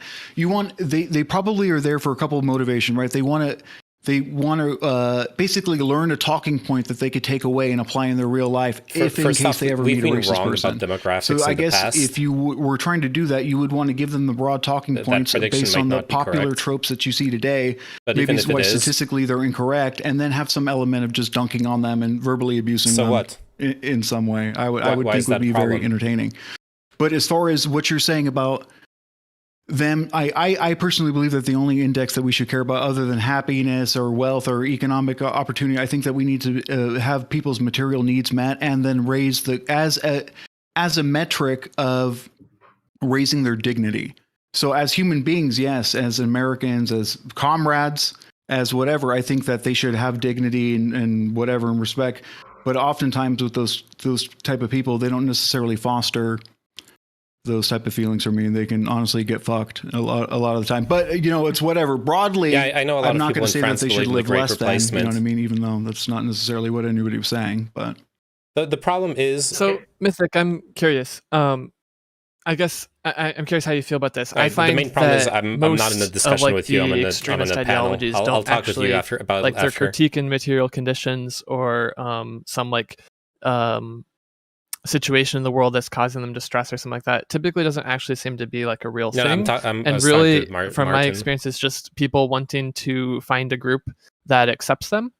yeah, How do you feel about that? So, like, Yeah, I feel like to some Flat degree, like Earth, trying to everything. Flat Earth, QAnon. There's a movement. Mick West in Escaping the Rabbit Hole talks about that. I think it's true for white identitarians. I think it's true for white separatists. It's a misfit through being marginalized in society or school or whatever, that they never created the social fabric. They have some schools. They have some social disorders where they can't really pick up steam. They can't get going. And there's what's that one guy who's like a reformed white supremacist? He specifically said that you get an organization, you get a friend group. So on top of being wrong, uncertain, and questioning about how the world works, you're given a frame set for how to recontextualize the world and a friend group all at the same time. And it's very hard to walk them back from that. It's like being in a cult or something like that. And Even if they don't actually believe in those beliefs initially, what they end up doing is they fall into the hole of like defending those beliefs because that's what their friend and their friends and their community believes in, and then eventually, after falling into that, they eventually do start believing it. So yeah. So like It's like the a idea of hobby. like we need to find what their critique is and sympathize with it and understand, like, offer different solutions to it. I understand what you're saying there, and like that can be good on the logical side. But like I think a lot of the narrative response, the proactive narrative, needs to be like, you can find people who will like be your friend and accept you and like get to know you and stuff. You just like have to be willing to look for it and not be so only fucking issue racist. I agree with you, and I am 100% for that. The only issue is that when I try to do that, then I get like a billion people hitting me up going, Star, how could you be friends with this person? They used to do this. They used to do that. And I'm like, bro, fuck you. Like, can people not change? Like, can people not like change their views on things and take their time just slowly changing? It's not overnight, right? But yeah, it's yeah, I agree with you, though. I do agree. There's with you. a dichotomy on the left in mostly between believing in rehabilitative justice and then not wanting to ever fuck with somebody who they have a certain stink on them. And I am guilty of that myself, because the optics, which is the buzzword of the day, apparently, the optics of it are bad. This is a discussion. In a It's not a zero-sum game debate. political thing where there's no constant disagreement. purity testing from within one's own enclave. So, yeah, it's hard. And so unless you're objectively on a panel where you're like, look, this is a freedom of speech type thing, and I'm statedly, the market goal here is to have a diversity of opinion here, which is so as to necessitate them being on there. I think you have to say that on the onset, or else you're going to get shit for every person that you platform. So yeah, I don't think my particular brand is set up like that, luckily, so it's not an issue that I have to work with. But yeah. I tried to not set up my brand like that, but people still try to do that. And I don't know if that's just a growth thing or something, but yeah. Yeah, I'm happy you came on to debate here, Stardust. So there you go. That being said, like I don't want to make this too much of a circle jerk, because that's basically what's happening right now. So I'm probably gonna wrap it up. But that being said, before you guys go, please follow me like on twitch.tv/chinchilla__. How many underscores is it? 2. Just 2. Okay. So what we usually do is like we pick a topic for next Fuck, week. my But my before I bot's do dead that, I in will chat. thank my guests for coming Oh on, no. because I really appreciate that they were able to come on and talked with good faith and such grace. So yeah, that goes for Socrates TV, that goes for Dario Ruin, that goes for Mythic Politics, and it goes, of course, for Stardust. So obviously, like, give them some love as well if you are in my chat. Follow them. So yeah, that being said, like, I appreciate you guys coming on, and yeah, all these people are streamers here. So if you are interested in seeing us more, every week we do this, the Lip Praxis Show podcast. So yeah, that's it. So thank you, guests, for coming on. We will go to the next segment. Like, you can stay, but honestly, like, you cannot talk for Thank the you next so much for topic. having So, us. so yeah, yeah. great host. Great moderation. So yeah, Yeah? really good job. You think yeah. so? No? Yeah, thought it I was. think so. Yeah. I'm pretty There sure, we go. to be honest. Yeah. But yeah, No, thank you you're very That was great. You're good. great. yeah. Stroke my yeah. ego more. No, but just kidding. Oh no, Just Chinchilla, kidding. I'm gonna have to bring you down your shit. Yeah, thank you, Joe. Finally, somebody that Yeah. speaks the truth. Now, but okay, Exactly. no, but thank you, guys, and thank you for the follow. So yeah, okay. So I guess I'll see Yeah. you guys later, and then go Yeah. to the next segment. So thank you. See you. Thank you. Bye-bye. Bye. Goodbye. So yeah, I just, like, during the show I got a DM from somebody that he is in a plane and that he couldn't make it. What a loser. Okay. Yeah. So yeah, but Imagine being in the sky and not on the Yeah. ground. It's okay. We Yeah. didn't get into any of the modern genetic policies, so Actual height privilege. That's height privilege. Plane. At some point, like, you gotta move on. I'm sorry, Elysium. I noticed that. No, it's fine. wanted We to should have talk moved more on about much that. sooner. I kept So- thinking I wanted to, but yeah. Yeah, because I got, like, both DMs from Dario and Socrates. No, so, I should have just I- moved on faster. Oh, well. Yeah. That being said, like, are we gonna pick a topic for next week? Because we will have, like, another topic for next week. Mhm. So yeah, I don't know if you guys have, like, a topic for next week that you guys wanna talk about. Oh, If Nim has, I don't have one. if no one No, else I does. don't have one. I just wanted to talk to say I Okay. didn't have one. Go ahead. Before we had the executive privilege versus congressional subpoena in Mark Meadows and Steve Bannon cases, and just this week, the Supreme Court said that Trump wasn't able to deny congressional subpoenas over some stuff. I don't know actually what specific stuff it was over, but it's kind of related. So we could, if we want to, we can see how the investigation into January 6th and Trump more specifically and his associates is going. okay. There's that. It's also been about 1 year since Biden has been in office. That could also be something to talk about. See, how do we feel about his performance? Good, bad? What could be done better? Things like that. Poggers. Is that your answer? Yeah. You Biden simp. A Biden Are you- recap. Yeah, that sounds Are like a good idea. you are you like slightly against, like, what Biden got, like, delivered, or Who are you do you asking? think it's weak, like, Jay Chow? So, do you think that the Biden didn't do a good job? Because otherwise, we're just gonna, Oh, are we all gonna circle jerk? yeah. And I see. Okay. All So, right. do you think that I mean- Biden was, like, doing? I mean, doing typically a good job? okay. This is called lib praxis, right? Yeah. And like the expectation is that we're all supposed to circle jerk, but at some point we find some sort of a disagreement in which Yeah, it needs- Elysium and I we yell at each other, and name is just like, okay, both sides, Lamau. Yeah, pretty much.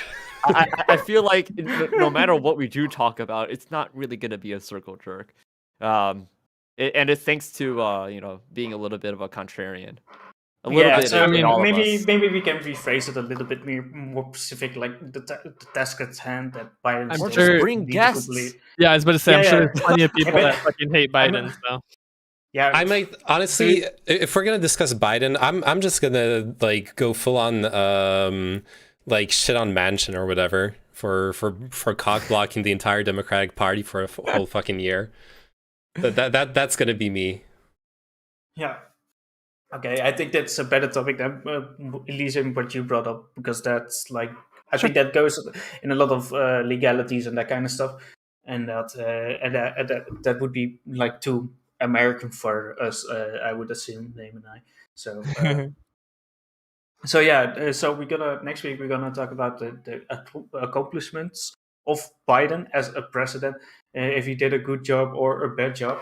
So we're gonna talk about that, and I will surely find some nice guests for that. That being said, is anybody of you guys still going to keep on streaming? That'll be me. Yeah. I So think in general, I feel like 6 people is probably good. yeah. So honestly, like I rather have that. It just all came together like this. Okay, that's fine too. Yeah. So yeah, but I generally prefer somewhat smaller panels, so we can have like more room for back and forwards, and also like certain things that we didn't discuss. But yeah, it's good for drama. But yeah, Mm-hmm. yeah. But yeah, I agree. So yeah, so Because Lit Praxis is all about drama. yeah. It's the drama just between Chow and Il, you know. That's just what's going to happen. But yeah, that being said, I'm gonna send you guys off to J Chow Live. Make sure you behave in his chat. And again, chat, I did read your messages. Like for me, it's like hard to respond to that. But I really I appreciate you all for being here, and hopefully I'll see you guys next week on another show. So 10 p.m. CET or 4 p.m. EST. That's when the show starts. And for now, I'm gonna send you guys off to Ciao. So. Poggers.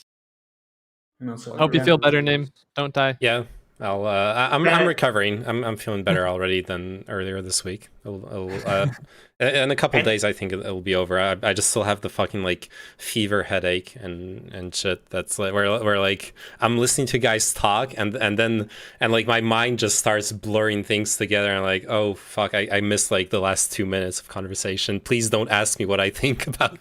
Oh, don't worry. You're We can tell saying. yeah, that's what I'm basically doing. Like I'm tracking you up. No, but I would also say like thank you guys again for coming on. Like I just keep on saying that because I really appreciate it. So see you guys. Thank you for having us on. Yeah. All right. Bye. Bye. Goodbye.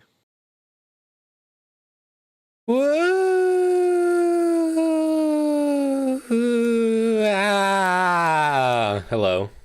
How are you doing? Finally, I can talk to you without all those people around me. Dude, look at all this space. Look at all this space I have. I'm no longer in a small box. I'm free. Thank you. Welcome to the stream. Nayman wishes he was sick next week after hearing the topic. Yeah. Feels good, man. I didn't watch it all, but I'm glad you've been freed. Thank you. I'm glad I'm free. How did we all survive you? I don't know. Mythic Guy loves the platforming me. Look, Martin. Yeah, we should have a discussion. Like, would you be down to hop on Discord like one of these days or something? And then, cause look, you would probably consider me a lefty, so like I definitely disagree on. I don't know. Also, in general, like just to pick up what we're exchanging, I don't do debate nor Discord. Okay, no problem. Just to like pick up on what you were saying earlier, like multiculturalism. The problem is society is and has always been a multicultural construction. What you think you call monocultural societies are actually only monocultural nowadays from the perspective of comparison with other cultures. For example, if we think about the history of the French nation, The Britain culture is a different one. The northeastern culture, I forgot the name for it, is a different one as well. The God, I also forgot the name of the culture that's like very tied to God, my brain's fucking fried.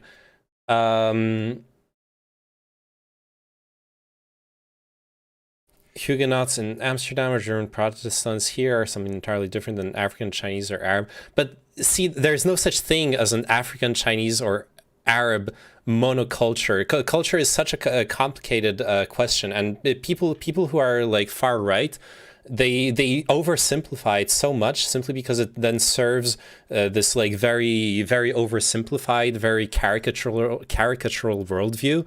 That's just false. It's just false. Africa is 99% one culture. That's just not true. That's absolutely not true.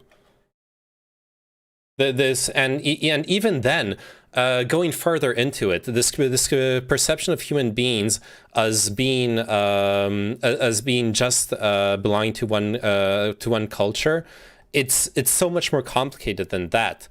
Of course, myself being of multicultural origins, it's very easy for me to see that. But even people who aren't of multicultural origins, they are the result of many multiple identities crisscrossing and mixing together to become an individual person. To a certain extent, you could even argue that what makes a person unique is the specific mixture of identities that compose themselves. How is that not true? Like just looking at nations, Egyptian culture is different from Algerian culture, is different from Moroccan culture. Of course, they have a bunch of things in common, but they also you cannot take an Algerian person and a Moroccan person and tell them that they have the same culture. That they're going to be pissed at you. They don't perceive themselves as part of the same culture. And even then, you have North Africa, which is mostly of Muslim influence. Equatorial Africa, which is different. Specifically, I said Africa is 99% one culture. You said no, it's not true. I said how it's not true. Well, yeah, right now I'm telling you. Like I just gave you like 5 different cultures just in North Africa, and then you have all sorts of different cultures as you go through the rest of Africa. So that is not 99% one culture. Muslims are not an ethnicity; it's a religious ideology. Yes, I know. Yeah, then Africa is not 99% the same culture. It's I'm surprised. I'm yeah. Also, conservative are. We're not talking about COVID. It's COVID stuff. Buddhists are a race. What?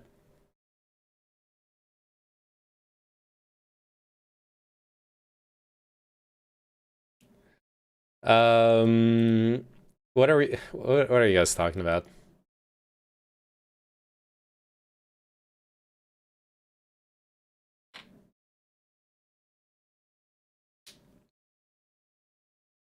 Yes, Black Africa is largely Bantu culture.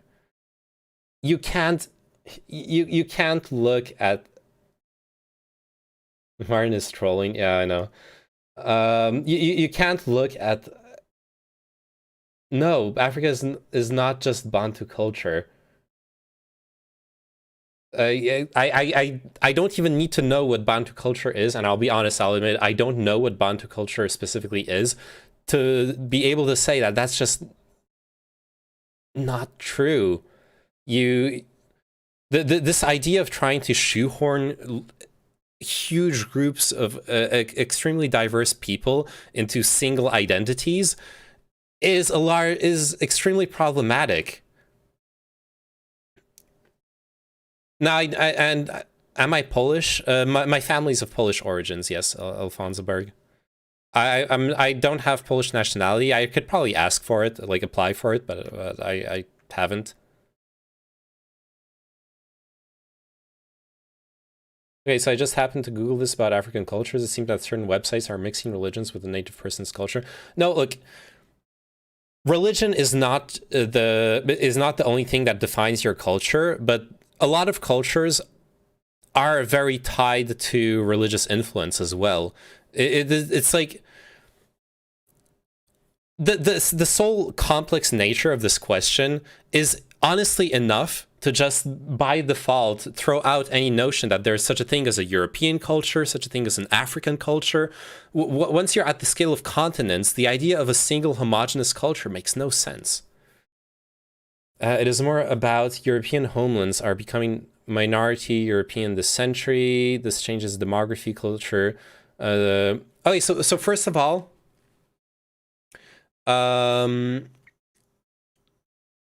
that is not necessarily true. If you look, for example, here in France, the way education's done, though there are problems with that. I'm gonna get into that after that. But the idea of the idea that just because people are like North African, they aren't they aren't gonna aspire to the same culture and mentalities is false. Though your culture and mentalities aren't decided by your ethnic origins. They are decided by your education for the most part. Though those are things that are learned. So you're not gonna have those. You're not gonna have people. What you do have, which does happen, is people who segregate themselves culturally or are segregated culturally within the country, and then perpetuate the possibly problematic cultures that they've brought with them. That is a reality, and that is a reality that needs to be addressed. And I'll admit, for a large part, left groups tend to do the stick their head in the sand when it comes to that. Assimilation is a thing of the past they don't want to. It's more complicated than that. It's not that it's a thing of the past that they don't want to. It's that it's a more complicated question than that goes into socioeconomics, in my opinion. You can't have people assimilate and then be second-class citizens in a country, which is kind of what's being attempted, and that has failed to a certain extent. So yes, if you're going to have people be assimilated, they need to have the same chances that they need to have the same opportunities in society, which is not what European society, what Western societies in general have afforded immigrants. That is a huge problem with those approaches. Also,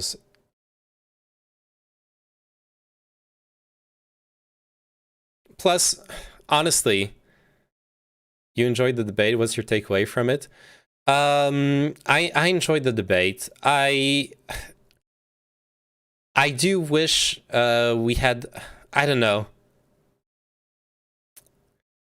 Towards the end, I also have I still have a fucking migraine from the COVID, and I'm like,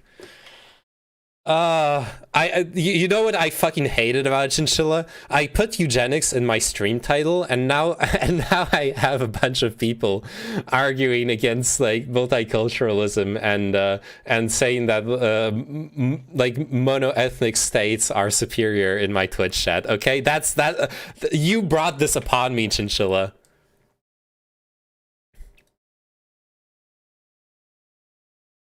You caused this. Now deal with it, okay? Help me. Help me with this. I don't have the energy for it. It is not due to the title, lol. Well, look, how am I supposed to know? No, to be fair, it's just from streaming the politics section. I know, like every time I stream the politics section, this happens. The politics section on Twitch is a fucking weird place. Okay, anyways. It never happens in my chat. Yeah, I don't fucking know why. I genuinely don't fucking know why. Like what saves you from that? To be honest, flat Earth is funnier to tease.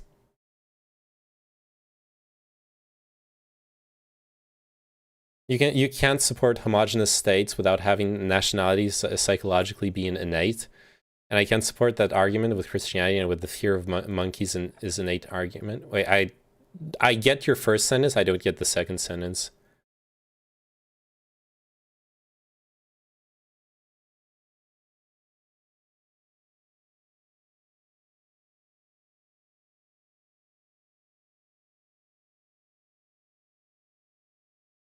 I'm also pro global warming just to flood Denmark. We can be chill. We are just radically different. You uphold still to an unrealistic view of how society should be, not what is currently happening. It's not unrealistic. We're all fucking human beings on this fucking rock. There's nothing unrealistic with us living together. And yeah, there are certain things that are unrealistic. Like I fully acknowledge that. Like the thing that's a pet peeve of like people who are really into ethnic monocultures or whatever is like, yes, I definitely am opposed to Islamic fundamentalists taking over the discourse in this in my country. Yeah, like their opinions on how the country should be run, etc. That they're completely opposed to how I think the country should be run. But I would not. It's not unrealistic, but it isn't happening. Like, was it happening in America? That is not class or religion. That is purely racial strife. America has huge problems with it, and the problems that are happening in America. Honestly, considering the shit show that were literally, if you go back 60, 70 years, you go back 60, 70 years, you still have explicitly hardcore discriminatory laws put in place in the US. If you look at it from that perspective, the US is actually doing pretty fucking good. When fucking economic apartheid is 60, 70 years back, the US isn't doing that fucking bad. You could argue that they're doing okay. You probably could do better. Probably could do a lot fucking worse. Good take. We can all live and come together to eliminate the French. Yes. I said fear of monkeys. Oh, you meant fear of snakes. Oh, as an idea that there's like psychologically emergent traits. Sure. The U.S. was 90% white in 1950. California was the Golden State.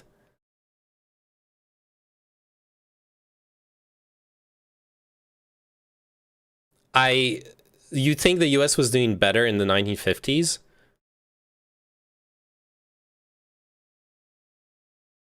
Not to mention, I don't know if that statistic is true, honestly. Like that's a weird one. Well, the probably to me is that people currently are seriously dividing people into these dumb categories of segregation, and it's literally making racism worse. Well, that's what I thought Martinosis was talking about. I thought Martinosis was pulling up that card. That's why I was mentioning that. Like, sure, you can criticize certain aspects of racial discourse in the US right now, but you can't, like, I still think the US has done pretty good, all things considered. We had less divorces in the 1950s. Name the nuclear family was back then was a thing. USA demographics 1950. Oh shit, name on life. Hey, Nusanov.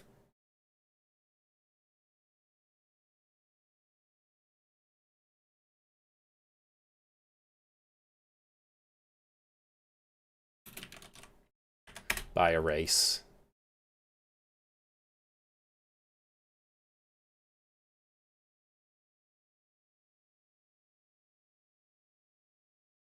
Oh, yeah, you're right. It was 89.3% white. White.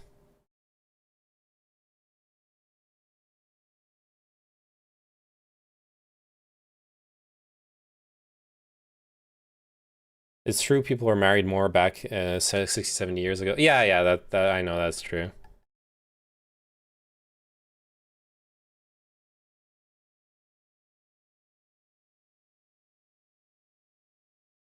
Stop tricking me, name. Wait, what am I tricking you with, Blob? What's going on?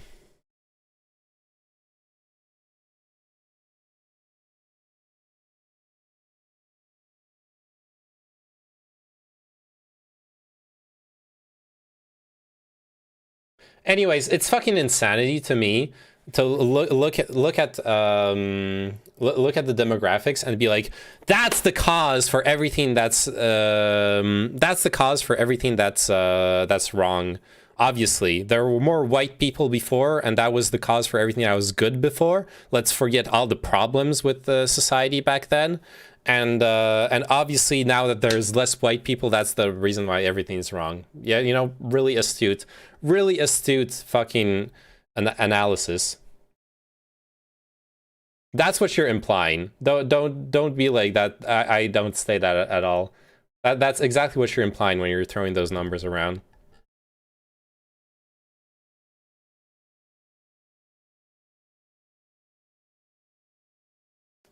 Do you think it's racist for people to be proud of their race?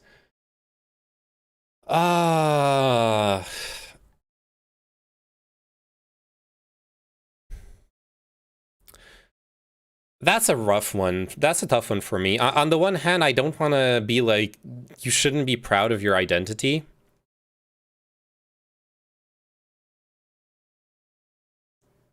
But I also do think it's cringe to be proud of an identity that I think pride in this of itself is not a negative emotion, so I'm not against it. Honestly, I'm okay with I'm okay with it. But it can go in like two directions, right? If you're uplifting your identity in your own in like your own positive way, I think that's cool. If you're uplifting your own identity in like putting down other identities where you can't acknowledge that other people have like really cool stuff going on too, and you really need to be like better than them or think you're better than them, then that's really problematic. I guess that's my perspective on it. No, we were talking about eugenics and such. I'm not saying the financial capital is strong because the demographics have changed. You're talking about eugenics and stuff. Well, see, the thing is, earlier when we're having the discussion about eugenics, we weren't talking about racial eugenics. Isn't it cringe for people to think other races are worse because of their history then? Like black people think worse about white people because of their history? Yeah, to a certain extent, I think that's cringe. It's a similar cringe to how like racist white people will say black people are have a shit history because mud huts and they didn't come up with the steam engine and all that shit. Tends to be pretty ignorant of all the nuances of history as well. I could masturbate and I could be in pain and like breathing, like spitting my lungs out. So why aren't black people mad at Africans for selling them around the world? I don't know. I know that's not something that's really. And first off, the slave trade was mostly run by Europeans. The fact that most of the slavers in Africa, as far as I know, were fellow black people. But the slave trade was actually ran by mostly by Europeans. I know French traders were very, very important in the slave trade. But it's more okay for black people to be racist because their ancestors had it rough, is the logic today, sadly.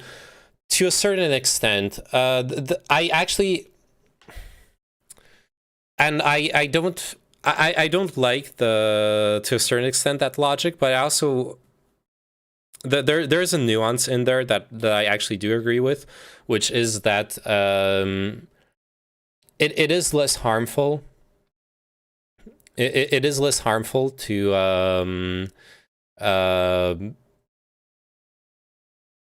it is less harmful to be constantly bringing up white people's history of colonialism and slavery than bringing down black people on the basis of their history. Those anti-white rhetoric is very much a problem these days. You can see it increasing very rapidly in certain spheres. It depends where you are. As far as the mainstream is concerned, it's not really a problem, honestly.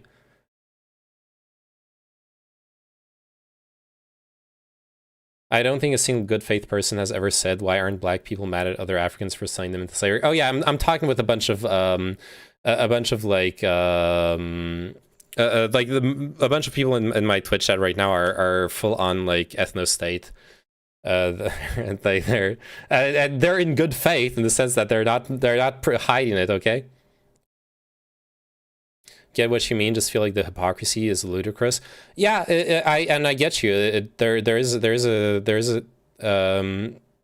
race realists in there. Yeah, there's certain people are hypocritical about it. Yeah, you could see it recently on Twitch, for example, when what's his name, Hassan got banned for the over the cracker discourse, stuff like that. He got banned. Like, it wasn't but most of the reactions weren't hypocritical, but his reaction was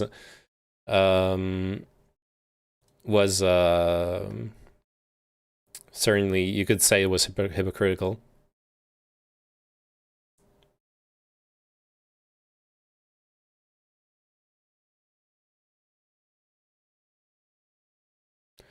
Oh yeah, also Mark, notice you're bringing up the Arab slave trade and the Mediterranean slave trade.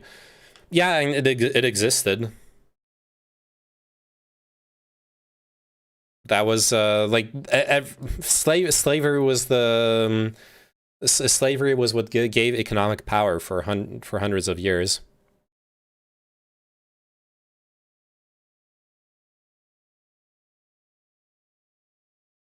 The cracker thing is stupid. I don't care about that. I'm about interracial crime targeted on white people. Or see Waukesha. Waukesha? What the fuck is that? I have no fucking clue what you're talking about.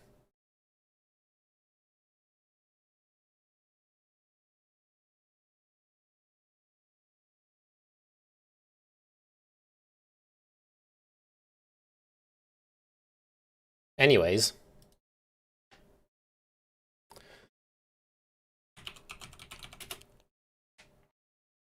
It's basically a bunch of parallel clutching and typical Fox News shit.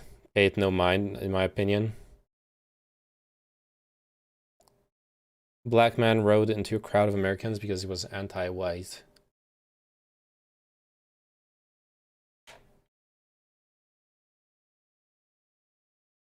I don't like the fact society can just change the definition of racism to a societal definition that fits their narrative. He's talking about the truck that plowed into a crowd. Okay. Yeah, I've been thinking about it recently, Spaniard. It does bother me too, because if you think about the if you think about how the definition of racism has been changed, it's basically very, very similar to systemic racism in that case, where you're basically saying that racism needs systemic power in order to exist.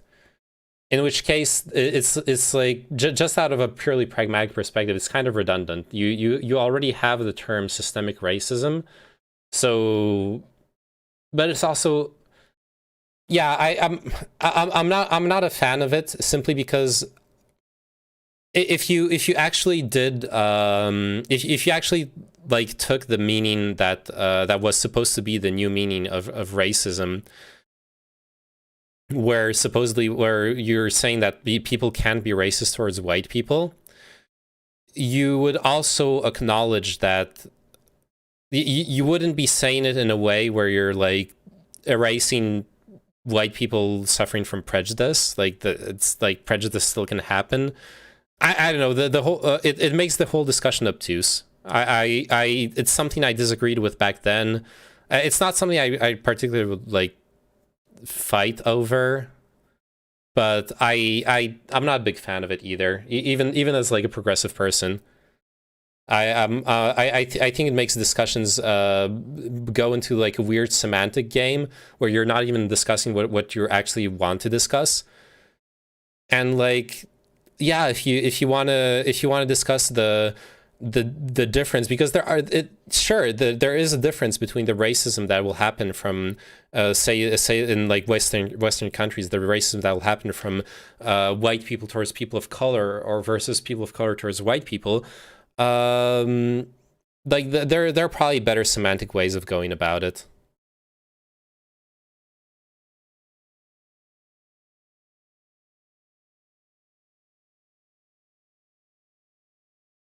Or color versus color, yeah. That's something that most progressives don't even want to get into, probably.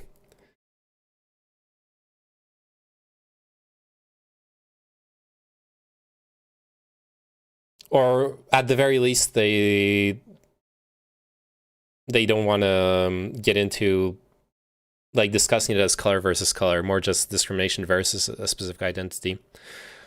They will always be polarized, though, as you can't remove the biological factors. What do you mean?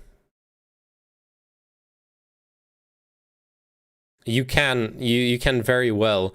Okay, see, there is an evolution. I was alluding towards that earlier when I was talking about cultures. There is an evolution that's happened within humanity, where very early on, your tribe was just your tribe, like barely your extended family. You can see in anthropology that very primitive tribes, they very often don't even perceive other tribes as even human beings. They would go as far as dehumanizing other tribes, and we've evolved from that. Like your group went from being just your tribe, your extended family, to perhaps being a collective of tribes working together, to perhaps being a city-state, to being a country, to being a nation, to being larger and larger groupings of people. There is this tendency, and I believe this tendency can continue within humanity, of expanding what is our brotherhood, our sisterhood. What is our grouping of people that we acknowledge as our own, as the people that we care about, that we have things in common with. I believe that can continue growing, just as it has grown for thousands of years. It has grown, and it can continue growing, and it can cross all sorts of superficial traits without any difficulties. If you go back 1,000 years, you will have French people saying that they're completely different from those other French people who are literally just living 100 kilometers away. They'll be fucking racist towards them, and that is not something that is a problem anymore. And that tendency can continue. We can continue learning to live better and better together as a humanity. I have no doubt of that. And just looking at history, to me, proves that that tendency is ongoing.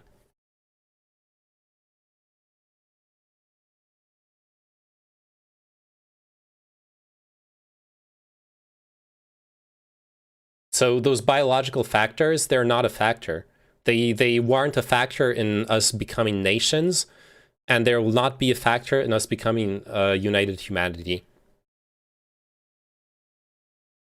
Though we are very far from that. Also, what Martinos is saying right now is kind of false. There is more at play than just their choices of like their own people. Obviously, that does play an important part in it, but ghettoization is also very, very strongly tied to big problems of socioeconomic geographical segregation. People being segregated into living in poorer areas. Humanity undivided, just like chaos is undivided, is the final form. See, I like having these types of discussions, regardless if we agree or disagree. I always keep my cool with all topics. That's a good attitude to have.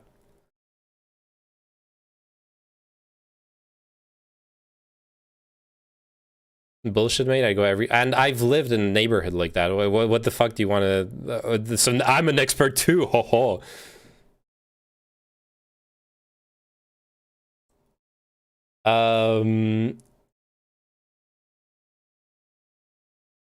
Yes, they were. A nation state is based around a certain ethnicity. You don't, dude. You don't realize historically the lines of ethnicity. Like, I think maybe you do realize, but you're completely ignoring all I just said. Like the lines of what ethnicity, what different ethnicities have been changing for thousands of years.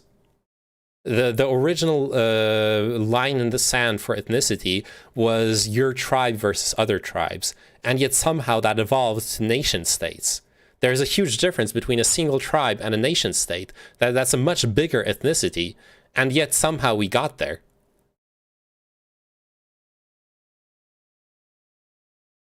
Then you know that may want to live there because of their own. Yes, but why do you think those places were created in the first place? Those places were created in the first place because of the socioeconomic factors, creating ghettoization. And once you have that ghettoization, then you'll have the concentration of people living together.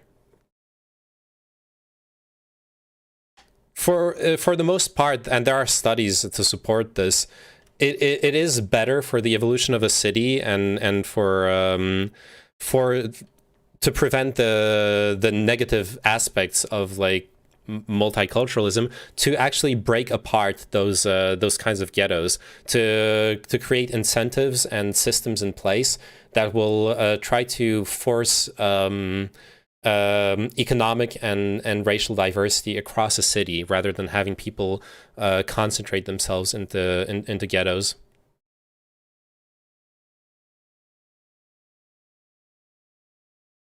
Yet now they can't go away. That's just not true. That's just not true. There are still systems of discrimination that hurt those communities. Not to mention that generational wealth is a real thing.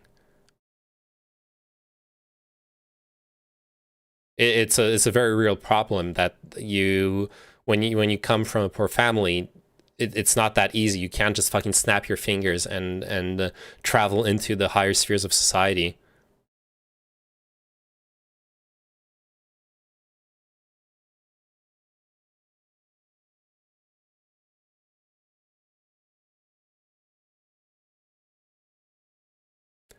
But ethnicities don't change because of airlines, and ethnicities aren't changing in Africa or Asia or Latin America. Well, actually they are. Just not by the lines of... because you have to realize there is no such thing as an African ethnicity or an Asian ethnicity either, or a Latin American ethnicity. There are all sorts of different ethnicities that go into those regions as well, which is something I was alluding to earlier. You don't have you don't have monocultures or monoethnicities either there.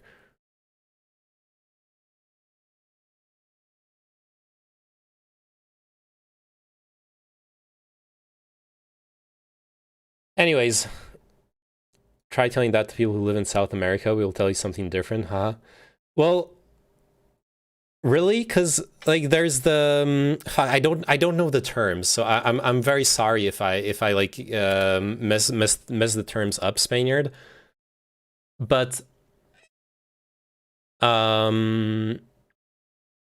like you have the like there you have the people who are descended from the original native from the original indigenous people.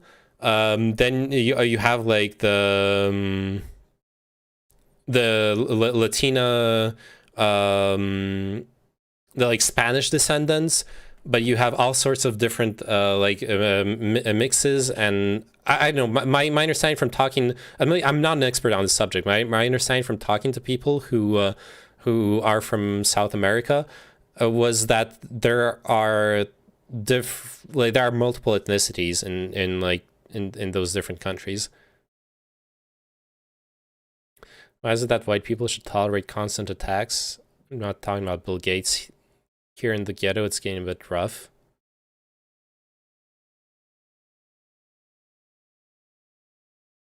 I don't, if you're getting constantly attacked, that's a problem, yeah.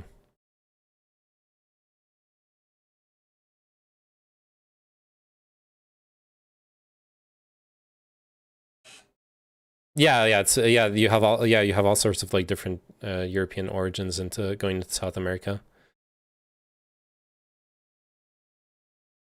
Oh right, no, yeah, you fuck. Martinez is talking about South Africa.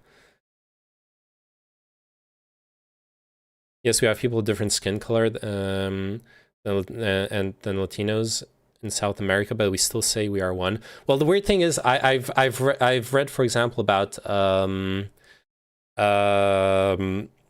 there being a lot of racism in certain South American countries or communities against people of indigenous descent. That they have that's a big problem.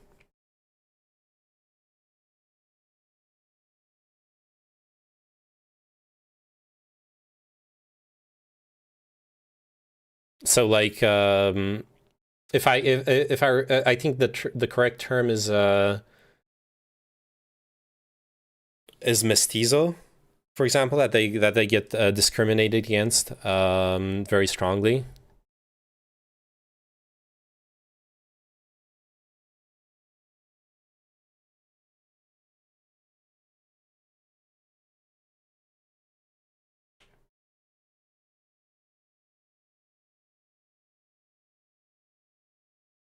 Most Europeans living in Uruguay, Chile, Argentina, and southern Brazil. Well, that's also tied to his history, right? The having fucking the fascist dude Pinochet rule over Argentina, and wait, was that Argentina? I'm sorry, my brain's fucking. Oh, it was Chile. I'm an idiot. God.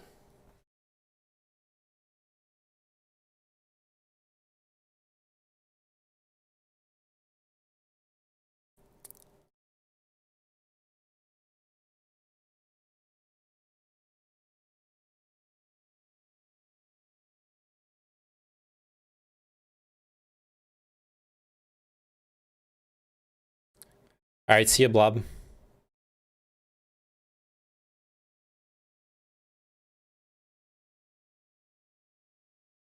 All right, guys. I'm fucking blasted. Thanks for hanging out. Thanks for watching. Thanks for checking out the podcast and whatever. And yeah, hanging out, having convos, whatever. I'm feeling better. I'll start streaming regularly again. I've been kind of on a hiatus this week. Like I said, I have COVID right now, but I'm feeling better. I'll probably if like tomorrow I wake up without symptoms, I'll get tested. It should probably be okay.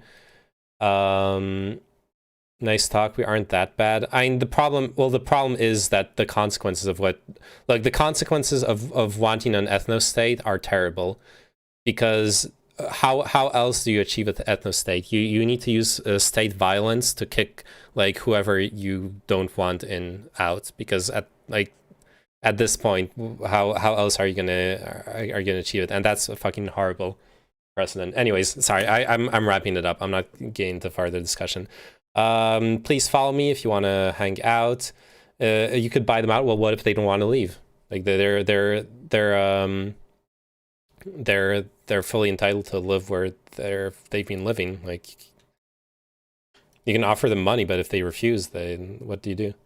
Anyways, your ideas are bad for me as well. That's the paradox. Well, no, because my ideas are good. Your ideas are bad. Okay, that's. Anyways, yeah, thanks for watching. Thanks for hanging out. I'll be streaming regularly. Again, like I usually stream every weekday in the evening, from time to time in the weekend, but usually not. Usually I take the weekends off. So, yo, please follow me, check me out. Go check out Chinchilla, who's sitting in chat trolling. He does the podcast I was on. Go follow him as well. Until I finally like go get partnered. Go give him your Twitch primes or whatever. No, it's confirmed COVID, Newsonoff. I 100%. I got tested. I'm positive I have COVID. Why don't we colonize Africa and return them? Yeah, that's not using state violence at all. Good job, Bob. Okay, anyways, bye-bye. Love you all. Except if you're like race realists, you're kind of cringe, but it's okay. We can live together. Bye-bye.